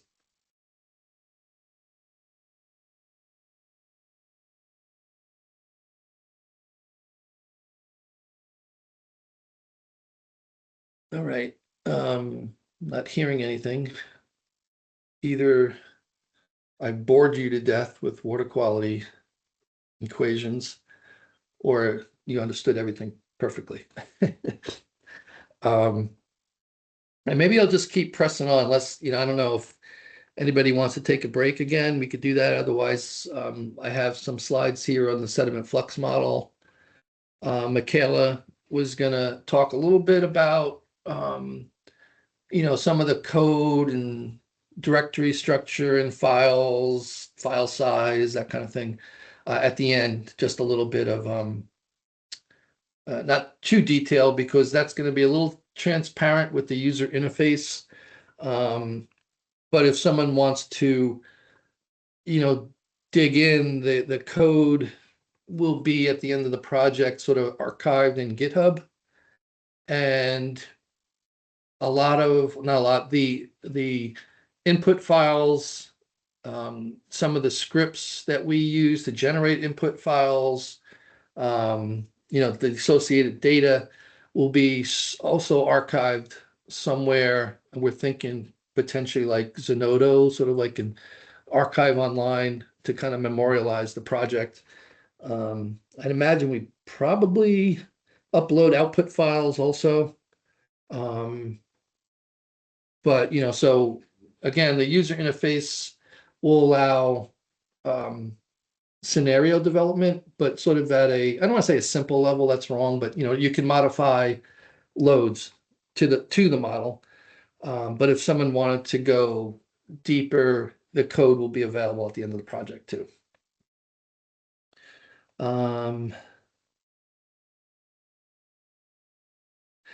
Jim Hagee just posed the question, does the sediment model consider bioturbation in any way in terms of determining the thickness of the aerobic layer? Maybe that's a good segue. I think the simple answer is yes. There's a term or constant input that allows sort of a bioturbation factor, if I remember correctly, to enhance some of that sediment mixing that occurs. And then the other part was the thickness of the aerobic layer, which is a function of the overlying water column DO and the calculated sediment oxygen demand. But that aerobic layer thickness does vary over time. So yeah, it's kind of built in there. Maybe not directly, but there's, I believe, a factor for that enhances particle mixing in the sediment.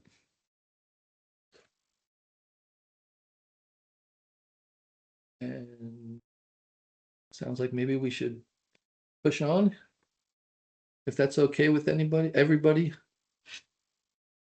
Yep, I think that's fine. Okay. So the other component of the eutrophication model is this sediment flux model, which is kind of shown in this graphic here. So the blue obviously is the water column, and this is what we've just been talking about. We have all these reactions going on. We have, phytoplankton growth and death, oxidation, inputs from the land side, from our offshore boundary conditions in the ocean. And in the water quality model, we do track all these sources. So we have the settling algae, we have settling particulate organic matter, and it settles one through the water column, but when it gets down to the sediment layer, now it can get incorporated into the sediment. And then, as was noted, there's a aerobic layer, and it's very thin, I think usually in the order of maybe a centimeter, and then an anaerobic layer that's deeper. I think the model uses 10 centimeter total depth here. But so that we track from the water quality model in the water column, the settling of particulates to the sediment. The sediment flux model then calculates sort of the diagenesis or the decay of that particular organic matter, sort of depending on a number of factors, that inorganic nutrients can return back to the water column. In some cases, they can go from the water column into the sediment, depending on overlying water column and some of the transfer. And then an SOD, the sediment oxygen demand that I mentioned a bit earlier. And then two, there'll also be some burial. So once it gets sort of deep, it kind of gets down below this modeled area, it gets buried and lost. So that's sort of the overview of the sediment flux model. And oops. I was looking through some old PowerPoints from a while back, and maybe this came from Dominic DeToro, who generated or sort of was the initiator of the sediment flux model. But why use a sediment flux model? I thought it was an interesting question and some figures. And I guess on the right, there was a very, very early phase of a Chesapeake Bay model. You could see a very coarse sort of model grid there. But, historically, before we had a sediment flux model, that sediment bed, this interaction between the water and the sediment, was treated as a boundary condition. So SOD and the nutrient fluxes were assigned based on observed data. So we had some measurements of SOD, 1.5 grams of oxygen per square meter day. We assigned that, we let it vary as a function of temperature, and then that's how it was done. So some of the early modeling efforts in Chesapeake Bay, when they finished calibrating, they went to do like a scenario run. They reduced the point sources, and they found it didn't really affect the water quality in the bay. And they're like, well, that's odd. Why is that happening? But what was missing was, those point source reductions. They decreased the phytoplankton biomass, which then there's less settling, there's less particulate organic matter going to the sediment, which should decrease SOD and the nutrient fluxes. But because of the way the model was formulated, they didn't change those assigned SOD and nutrient fluxes, and that was the reason. So that was sort of the genesis. It was like, oh, okay, now we need to think about that linkage between the water column and the sediment. And that's how the sediment flux model was sort of born and developed over the years. So now, instead of just assigning SOD and nutrient fluxes, I'll go back to this figure. Now you've got sort of a big mass balance around the sediment and the water column. Makes things a little bit harder in calibration, because in the past you could just assign these SOD and nutrient fluxes and improve your calibration, but now it's all integrally sort of linked together.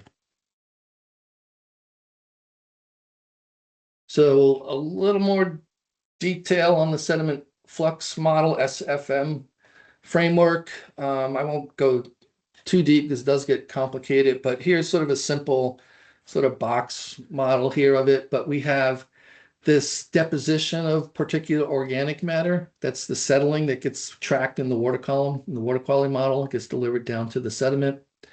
Then you have that diagenesis, the decay of all that particulate organic matter in the benthic layers.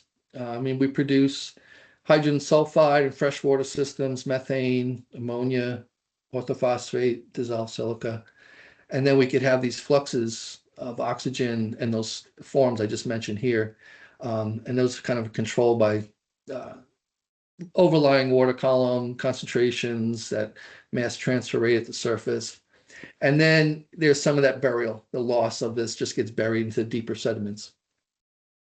And we do have aerobic and anaerobic layers. It's sort of like a big picture of what that sediment flux model does. Calculates SOD and nutrient fluxes as a function of all this particular organic matter that gets delivered. So again, linking these two up really kind of puts a full mass balance around the surface water and the sediment.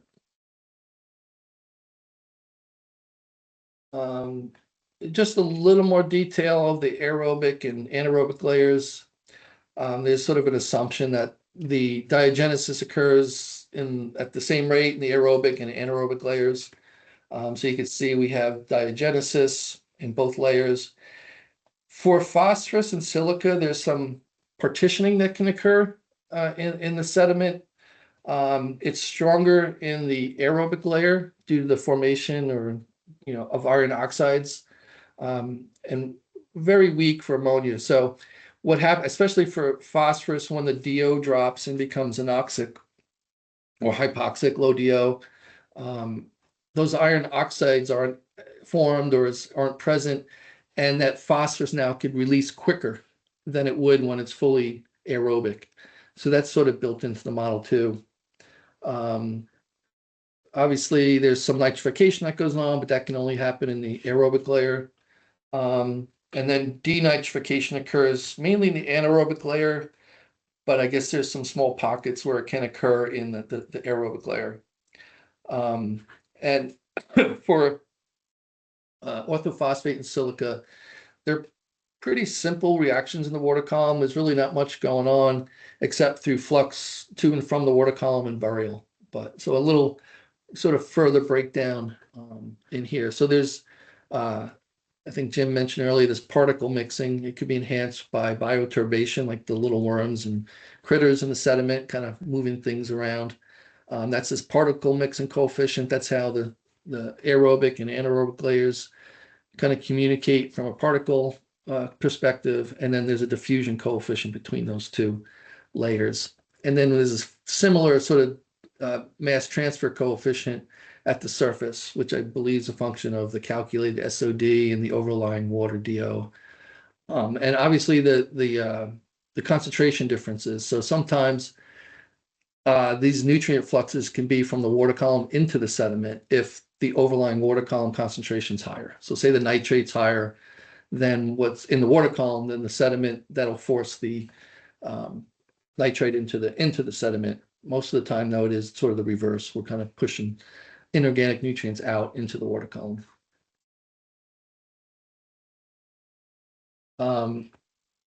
similar to sort of the water column where we had like labile and refractory organic matter. The sediment model uses 3 reactivity classes, or these G model. I forget the author, but the model uses 3 reactivity classes in the sediment: a G1, a G2, and a G3. And again, it's just the difference in their diagenesis rate or their half-life. And I kind of tabulated that here for these 3 classes. So the G1 rate is signed at 0.035 per day, so it's a half-life of about 20 days. The G2, about an order of magnitude lower, 0.001 per day, so half-life of about a year. And this G3 is almost basically inert. It's, I think jokingly folks have, for carbon, that's like coal. It's not going anywhere. So it's basically inert. But that's the way that the sediment flux model is set up, with these 3 G classes with different rates for diagenesis. And then in the water column, we just need to assign the settling POM and the phytoplankton that settles to these different G classes. And we do those with different fractions. That's like kind of laid out here. So for the G1, we put all the labile particulate organic matter into that pool. For the G2 and G3, we take the settled refractory POM and split that up kind of evenly here, a little bit more into G2. And then for the phytoplankton settling, we use these percentages here. So just a way of, we track all that settling in the water column, and then we have to distribute it into these different reactivity classes for the sediment calculations.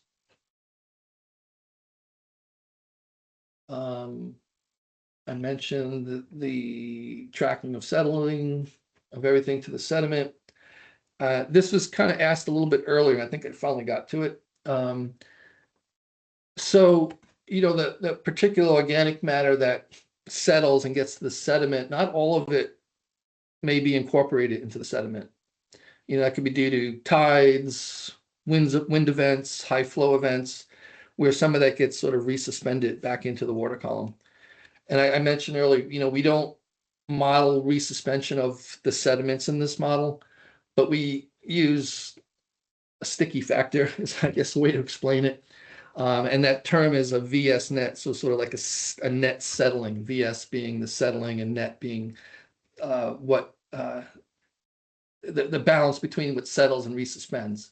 So if you think about it, the way we assign it, this VS net, if it's 1, that means that everything that settles goes directly into the sediment. No resuspension, if I'm getting that right. And then we have like a lower value here, say 0.5 out here, where only 50% of what we settle into the sediment remains in the sediment. The rest of it stays in the water column.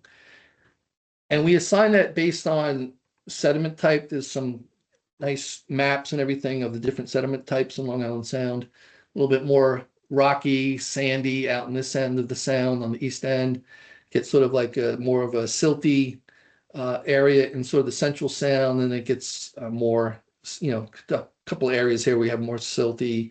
So we try to assign that sticky factor, that's VS net factor, based on some of the sediment types. Obviously, it's due to calibration a little bit.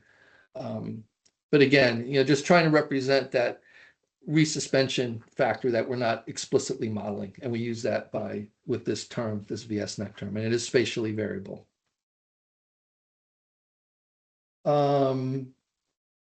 Just a little bit on the detailed model output that we look at. So this is for SOD and some of the carbon related variables. This panel in the top middle is over time. I think this is for one of our outputs. The line is our calculated SOD, and the circles are some of the measurements. You can see they're quite variable, which is typical for sort of sediment and nutrient flux measurements, but kind of reproduce the general trends and magnitudes of the data. We also had some organic carbon in the sediment that we tried to match also. But here's this term Here is the settling flux or aerial flux to the sediment, so we can kind of see how much of carbon we're putting down into the sediment. This is sort of the diagenesis that's occurring. Here's that aerobic layer depth, how it varies over the year. So a lot of variables to look at here. Here is fluxes and some of the nitrogen related variables. So this middle panel is the ammonia flux. So you could see it's positive. It's coming out of the sediment. Some of the data that was available. I think this is at a location, Execution Rocks in the Western Sound. There was some data moving further east, a little less frequent data, but it was still available. And then we have this was the ammonia flux. Here's the nitrate flux, and here's where it's actually going into the sediment. Again, sort of due to some of those overlying water concentrations being greater than what's in the sediment. So that forces the nitrate into the sediment. Denitrification, here's our calculation of DO in the bottom layer. So again, just a lot of different pieces that we're kind of looking at to compare the calculations to some of the data. And for phosphorus. Phosphorus fluxes tend to be a lot more variable in the model. It's a function of the calculated DO and the partitioning that occurs. Same thing for silica. That's why it tends to be a little bit spiky like that. I think it's just an artifact of the modeling. But, again, so it's just, a fair amount of output that's all calculated that we try to keep track of in the model. And if anyone is interested in falling asleep early, you could pick up Dominic Dittorio's Sediment Flux Modeling textbook. It's actually a very well-written description of the sediment flux model. Maybe, what's next? Hang out. I think I'll stay here a second. So that was a quick flyby of the sediment flux model. It was originally developed, for Chesapeake Bay, and they had a lot of, I think they call mesocosms. So they had these big tanks with water and sediment that they used to develop the model, define coefficients to calibrate the model. It's been used in multiple estuarine settings. I know there's been some recent work by a couple folks down in Chesapeake Bay where they did some further measurements and calibration of the model and tweak some coefficients. But I kind of wanted to mention, some of the original rates and coefficients that were developed for the sediment flux model in Chesapeake Bay tend to apply fairly well to many systems. So there's not a lot of fine tuning of the sediment flux model. A couple coefficients that we adjust, but generally they kind of seem to carry over system to system, which is quite amazing. So in Long Island Sound, again, we didn't really, I think, adjust many of the coefficients in the sediment flux model to get some of the results. But we had some of the SOD and the nutrient flux data to compare to, so we kind of matched up fairly well. And maybe one last thing on the sediment flux model. These are the organic, this is for carbon, the organic carbon pieces in the sediment. And like I mentioned earlier in Chesapeake Bay, when they went through some of those load reductions, the chlorophyll concentrations decreased. The delivery of this carbon up here decreased the sediment, and now these organic concentrations also decreased. So we tend to, when we run our model for multiple years, we'll run the model, and then we have the ending conditions for, say, 2005. And we do the same thing with the water column. We start 2006 with those ending conditions as the new initial conditions. So we kind of keep things moving forward.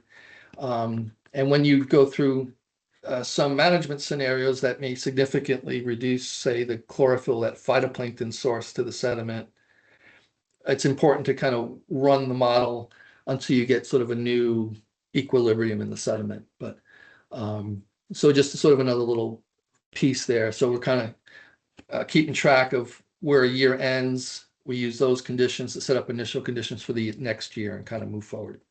And that's both in the sediment and the water column.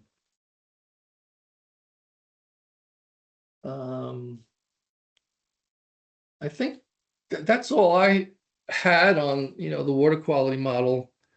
And again, I'll pause and see if there's any more comments or questions before moving on.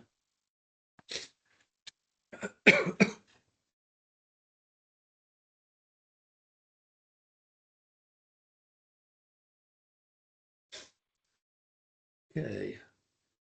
And maybe before I pass it off to Michaela, I'll just say I don't have our whole HDR team here, but I have Namitha, Michaela, we have Dane Kim and Erica Liu, Ruta Ruga Bandana, Bin Wen, Chris Mancia, Rich Islub before he retired, a whole slew of folks back at HDR that do all the hard work, and I get to explain it. So just to give them a little credit and recognition, it's a mighty lift to kind of get to this point where we're at.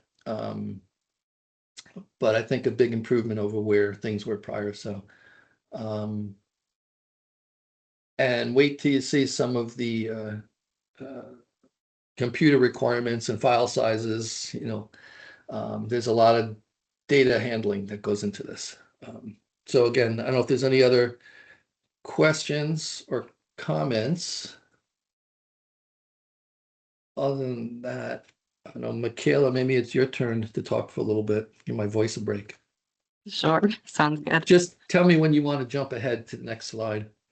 All right, so I'll talk a little bit about the ROM's RCA code itself. So some of the inputs, the output files, different kinds of storage that's needed. The ROM's RCA code is written in Fortran. ROMS, the Regional Ocean Modeling System, is an open source hydrodynamic model, and RCA is a biology module that we wrote into ROMS. So as Andy mentioned before, it runs concurrently with the hydrodynamics. And the compilation of the ROM's RCA code itself involves more than 100 code files. They're then pieced together to form a single executable program, and that can be tailored to the user's individual needs, depending on what kind of water body they're modeling, all sorts of things. And currently we run it on a Linux operating system. To give you a sense of the layout of the actual code structure, the image on the right is the structure of the directory and the subdirectories. And I circled in red the biology subdirectory. And that folder is where all of our RCA specific codes are located. So that's where all of the kinetics are calculated in that folder. Next slide. So this is the RCA.h file. This is the bulk of the RCA module. And this is where all of the calculations Andy mentioned earlier are performed. So that's, the phytoplankton growth, respiration, settling, all of the conversions between the different particulate organic matter forms, all of those sediment flux equations, that's all in this code file. And the image on the right is a clip of part of the RCA.h Fortran code file, specifically a section of the phytoplankton group 1 mass balance terms. So at the top, you see the growth rate, the temperature corrected growth rate. And then as you move down, you see the growth rate reductions. So there's the light attenuation. Below that, you have the nutrient limitation calculations.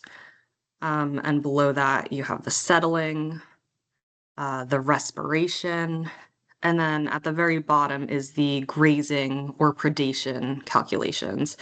And then later on in the code, these terms are then used within a mass balance equation to calculate how that phytoplankton group 1 concentration changed in that cell during that time step.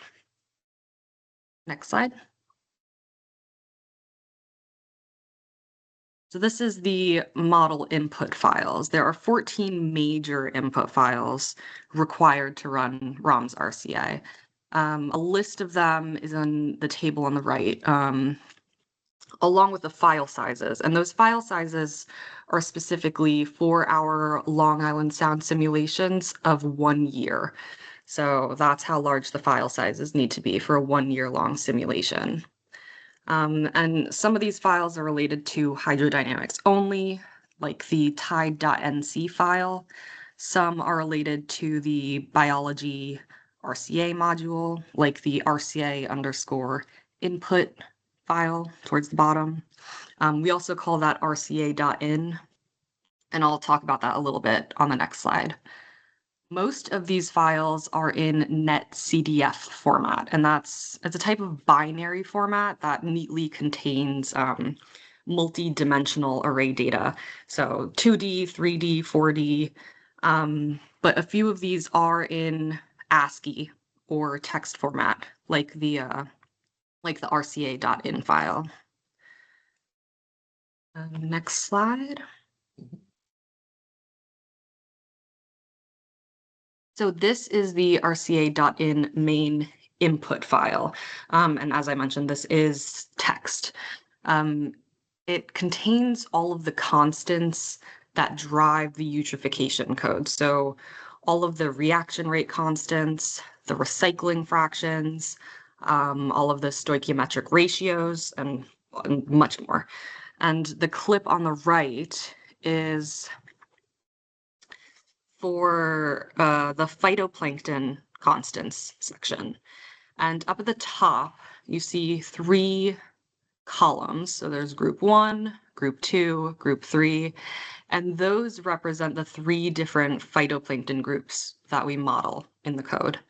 And as you go down line by line, you can see that there's a value for each of those groups, for each of those constants. For example, at the top, you see the T-opt, and that is the optimal growth temperature. And you see a value for each group 1, group 2, and group 3. So phytoplankton group 1, optimal temperature for growth is 3 degrees Celsius. It's 23 degrees Celsius for group 2, and 15 degrees Celsius for group 3. So that's sort of how this section is laid out in that RCA.in file. And there are similar sections for the sediment flux reaction rates and the recycling fractions, but I won't go through all of that. I see there's a question. I'm curious why Fortran, oh, sorry.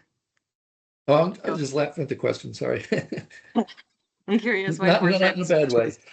was chosen over Python for the core implementation.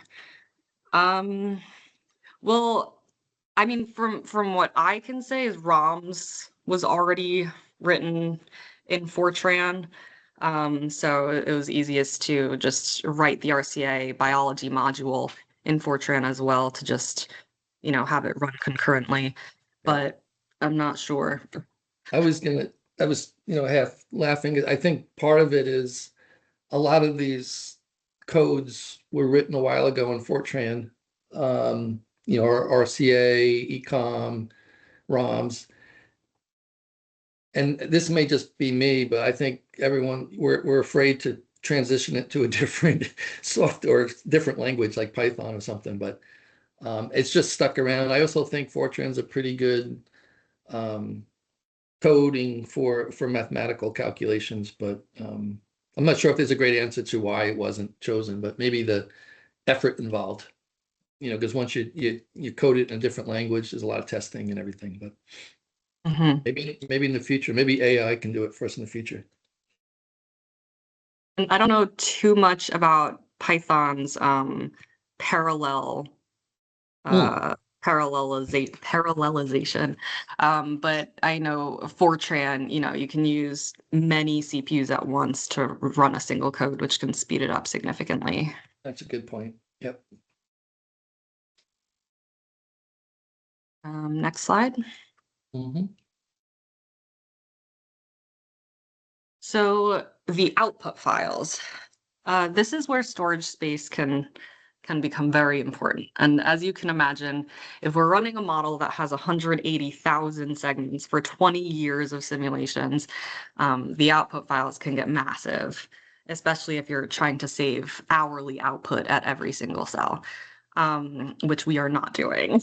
But there are 4 output files that we save for each run. The first 3 are netcdf files. As I mentioned before, those are binary files and can hold multi-dimensional arrays very well. So the first one I'm going to talk about is the ROMS RST file, and that's the restart file. It's basically a snapshot of the model at the last time step you ran. And that includes the hydrodynamic conditions, the water quality conditions in both the water column and the sediment. And Andy mentioned it earlier that you can basically use that as initial conditions if you want to hot start a separate model off of the one you just ran. So for example, you run 2005, the restart file that is created after 2005 is completed, then has a snapshot of January 1st, 2006 conditions, which you can then use as initial conditions to start a separate 2006 run, for example. So the second one is the HIS file, and that's the history file. It has instantaneous time series output at all model segments in the entire model grid. And that's what we would call a global output. And we save things on a really coarse interval, such as daily, so that the file sizes don't get too big. The next one is the stations file, the STA file, and that similarly to the history file has instantaneous time series output.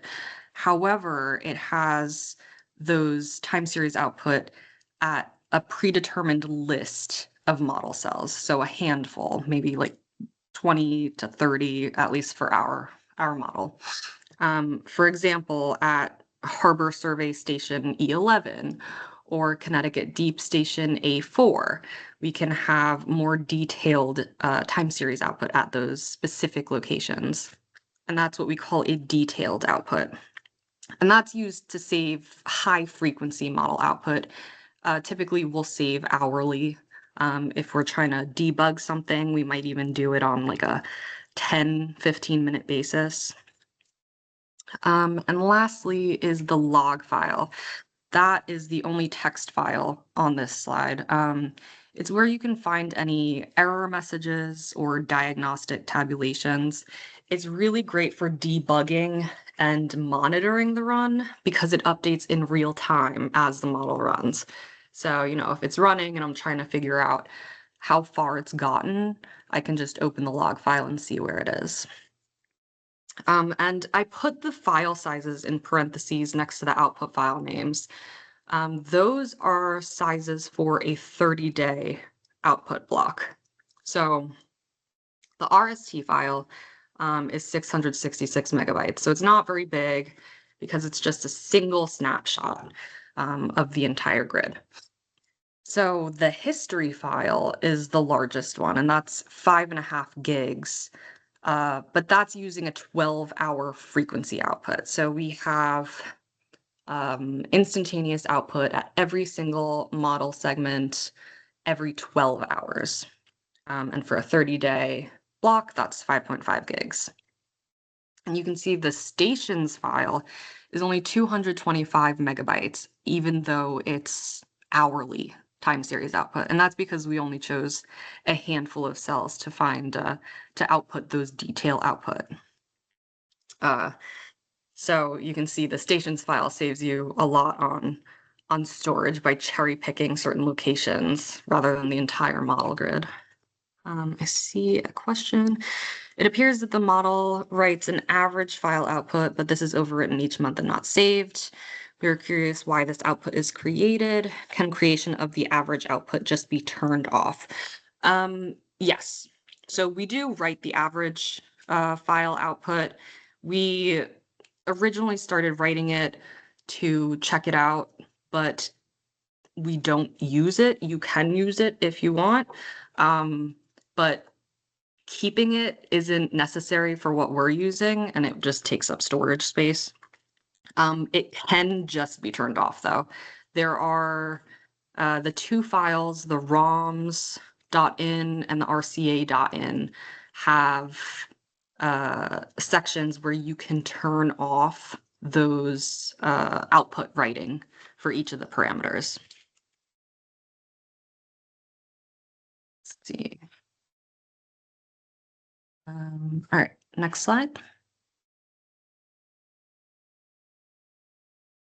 Runtime. This is the last slide I have, and it's on runtime. So that's how long does the model actually take to run? And to give you some specs on the size and the breakdown of the grid and processing, we're using a tiling of 8x4. So that's 32 CPUs used for parallel processing. So a single run is using 32 CPUs to speed it up. Our model grid is 307 cells by 143 cells by 10 vertical layers, and that turns out to have about 184,490 water segments, and that includes the 10 vertical layers. If we're running ROMs, so the hydrodynamics only, at a 5-second time step, it takes 24 hours to run a full model year of a Long Island Sound simulation. And if you include the water quality calculations with RCA and run it at a 6-second time step, it takes 50 hours to run a full year. So that's about twice the runtime to incorporate those water quality calculations. Yeah, so running through all of those calculations at every model grid cell can take quite a long time, even if you're processing in parallel. Okay, hold on. I see your hand, Melissa, but I'm gonna answer this question really quick. Are the net CDF outputs parallelized to reduce write overhead? I'm not sure. Yeah, maybe we can get back to that one. I don't know if that question, is it related to then, are the outputs available for each tile, I guess? To look into that, yeah. Yeah, you'll have to get back to you on that one. And, just, this code too, another, some of the older codes don't parallelize. That's a tough word to say. Well, but this one was written to take advantage of use of multiple CPUs. So it kind of takes that model grid we showed earlier and chops it up into adjacent tiles, they get called. So we use an 8x4 grid. So there's each tile gets run on a different CPU, and then there's a lot of communication in between all those tiles as the model runs. And Mikhail, I know you've and other IT folks with us have done some testing too, using more CPUs, right? And it seems like we kind of plateau at some point, right? I don't know what you got up to at some point, but Yeah, the more CPUs you use, the quicker it does get, but your return is diminished the more you use. So for example, if you use 64 CPUs, you're not necessarily gonna cut the runtime in half. You might cut it like 30%.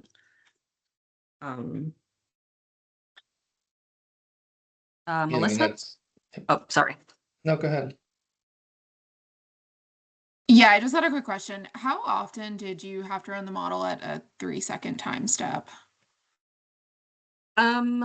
Not very frequently. We run it in 30-day blocks to prevent having to run a 3-second time step for a very long time. There are a couple months that tend to have higher wind speeds. It depends on the meteorological conditions, but I want to say between 5 and 10% of the monthly blocks required a 3-second time step. Okay, great, thanks.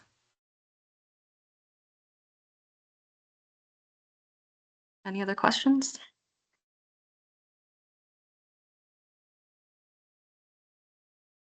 All right. Well, that's all I have, so I'll hand it back over to Andy. Okay. We'll end here, I guess, with the graphic again, the comic. Um, yeah, hopefully that was, enough detail to learn a little something about, the water quality kinetics, sediment kinetics, a little bit about, the code and all. Like I said, the GUI, the user interface, will allow setting up and running scenarios, based on loading changes, to minimize, all the processing and the manipulation of all those files that Michaela just showed. But the code will be available. I know, Melissa, and it sounds like Jim, that I know we've provided to them, and maybe you guys are already starting to run it a little bit, but the code will be available at the end of the project. We want to kind of get everything archived, like I mentioned a bit earlier.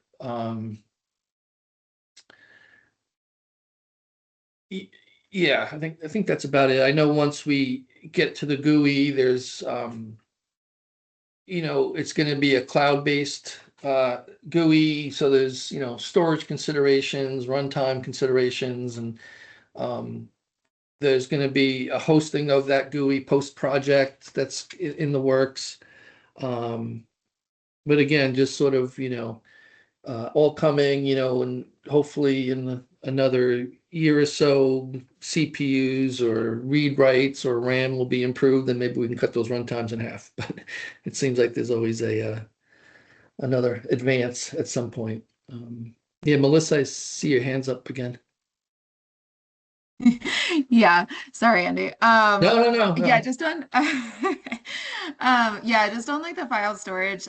Greg and I did talk about putting the model code on EP's GitHub Okay. enterprise account, and then making the input files available through Zenodo. I think we would likely need to request a one-time increase of up to 200 gigabytes of storage on Zenodo, because I think the default is 50 gigabytes, which I think would be insignificant for all of the input files. And then, Correct.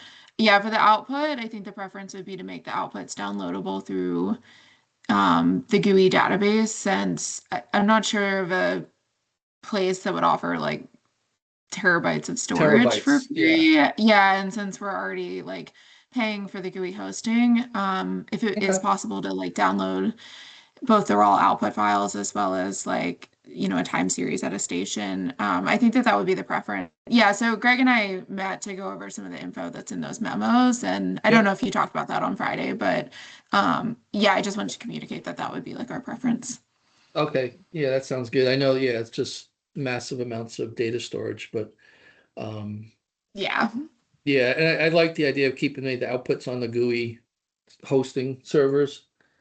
And then too, Yeah, I think it just keeps it a little bit cleaner Yeah, too, so that like if we do have to update anything over time, there's just that one output location that's being publicly shared, versus like trying to transfer files from our HPC behind the EPA firewall to like a Amazon Web Services or something like that. It would be Yep. pretty time consuming. Well, that sounds good. The other thing too is at some point, one of the memos too is some of the computing requirements. I think we included, because again, that's just affects performance. But hey, Greg. Hi, just a question since we have a few minutes. I was just wondering if you had any thoughts on how AI might impact any of this work we've done. Not really yet. I mean, we kind of joke around it's going to take our jobs away, but I don't know. I mean, I was wondering if there's always an opportunity for it in calibration potentially. Where you're trying to optimize, results, comparisons to data. We do it, to some extent, a little bit by trial and error. Can that be sped up? I know it's, runtime restricted, but maybe that. I mean, I don't know. Or, we showed a lot of equations that are, based on data correlations. Is there areas there that could help improve some of the correlations based on, some machine learning and stuff. But no, Not really. It's a great question though, Greg. I don't know if anyone else has thoughts on it. I think it will help to run like more climate simulations, more iterations, and so in that sense, like Monte Carlo, so maybe it will help in that way. Mm-hmm. Yeah. Thank you. Okay. Yeah, I know it's like everywhere nowadays, right? But Yes. It's knocking at the door. yeah, I know. I don't know about the rest of the folks. I know we have certain restrictions on HDR on our use of some of the machine learning and stuff, just because a lot of the uh, you know data we have is like sort of client data. It's confidential. There's some restrictions with the federal government, so we're trying to figure it out still too. But I did. I know some people use it like maybe they're writing a little script, like someone mentioned Python earlier and said, I write a Python script to do XYZ, and you kind of give it some parameters and it spits back the code and maybe gets you 75% there. So I've seen people using that to help themselves. And Michaela, remember Ben Wen's another guy on our team, and he did something where he was pulling data from the website using some machine learning tool. Was that it? Yeah, it was law, I think. Oh, I don't remember what the program was called. yeah. But yeah, that's the use I've heard of it, besides just trying to get, information pulled. But I guess at some point in the future it's going to happen, right? I would say it's Or happening. happening. Yes. Yeah. Yeah. So, okay, well, thank you. Like I said, I think it's something we need to be aware of and prepare for. Yep. Yeah. So, this was recorded, so, we'll get the recording, post it, and that could be shared. I'll share the PowerPoint, and we'll get like I mentioned earlier, we have like a water quality sediment flux model, user's manual. We'll be preparing to kind of go along with this. And maybe just a reminder, I think everyone's already set, but we're having the model GUI training in person June 11th at the HDR Manhattan office, and then on June 16th there's going to be sort of a virtual session, same exact thing as the in-person, but just virtual. And then we said we were going to set a date too for the living resources training. We haven't done that yet. We haven't done that yet. Yeah. Yep. I'll get that on the calendar. That'll be a bit of a potentially probably a shorter session, but yeah, to kind of go through the living resources. Exactly. Oysters, eelgrass, sugar kelp. Yeah. Yeah, and I also just wanted to mention we do have a model evaluation group meeting tomorrow, a management advisory group meeting from 2 to 4:30 to discuss the embayment modeling report for Niantic and Port Jeff. So if anyone wants to attend that meeting and did not get the invite, feel free to email me and I'll forward it to you. Great. Okay. I think we've got a question in the chat. Oh, good question. Maybe if we had some forethought on that, the PDH credits, we could have. I think we just need to jump through some hoops on our end, but maybe I don't know, Namita, do you know? Maybe I don't know if there's a way to back authorize it or something. Maybe we could look into that. I was just about to say I've never had to do the offering part of the PDHs, and more so I don't know if we can do it like backdated. Yeah. I can look into it. Okay. Any specific computing requirements for the training from Kelly at Deep? No, I don't think so. I mean, a web browser. If you're coming in person, I would bring a laptop to use during the in-person training. We will have, I don't know what, Namita, maybe a dozen or so monitors available if someone wanted to hook up to have a larger screen. But nothing heavy duty on computer requirements for the training. And Andy, is DHI still planning on sending out the individual logins to people before the training? And do you know when they would get those? I will follow up with them today. Okay. And Thanks. it will be Part of that before. question is yes, they will send it out. Yeah. They'll at least prep it before the meeting. Yes. Okay. So let's maybe we could. Can you do that, Namitha? Maybe just remind Steve and Dylan to. Dude, I think you sent them the list of folks, right? They did. Yep. Yeah. Just send them a little reminder.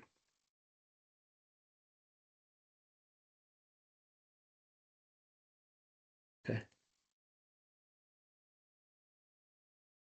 So to add to Kelly's question, I would say if you can log in to the GUI and just make sure it works for you before you come to the training, that and bringing your laptop should be all we need. Yep. Yep. Okay.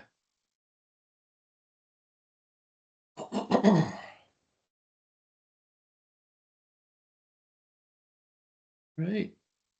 Any closing remarks, Greg or Melissa? We give people 20 minutes back. I thank you for the presentation. I think that was great. Good. We'll keep this one Thanks, going Andy. for the next time. So, all right, folks. Thanks for joining. Any last minute questions or afterwards, shoot us an email. We'll try to resolve them and get back to you all. So. Okay. All right. Well, thank you all for being here. Yeah, and we'll look forward to getting a manual out to everybody at some point soon. Yep. Okay. All right. Okay, take Thank care. you. Sounds good, guys. Thank you. Have a good day. Thanks. You too. Thank Bye. you. Bye bye. Bye-bye.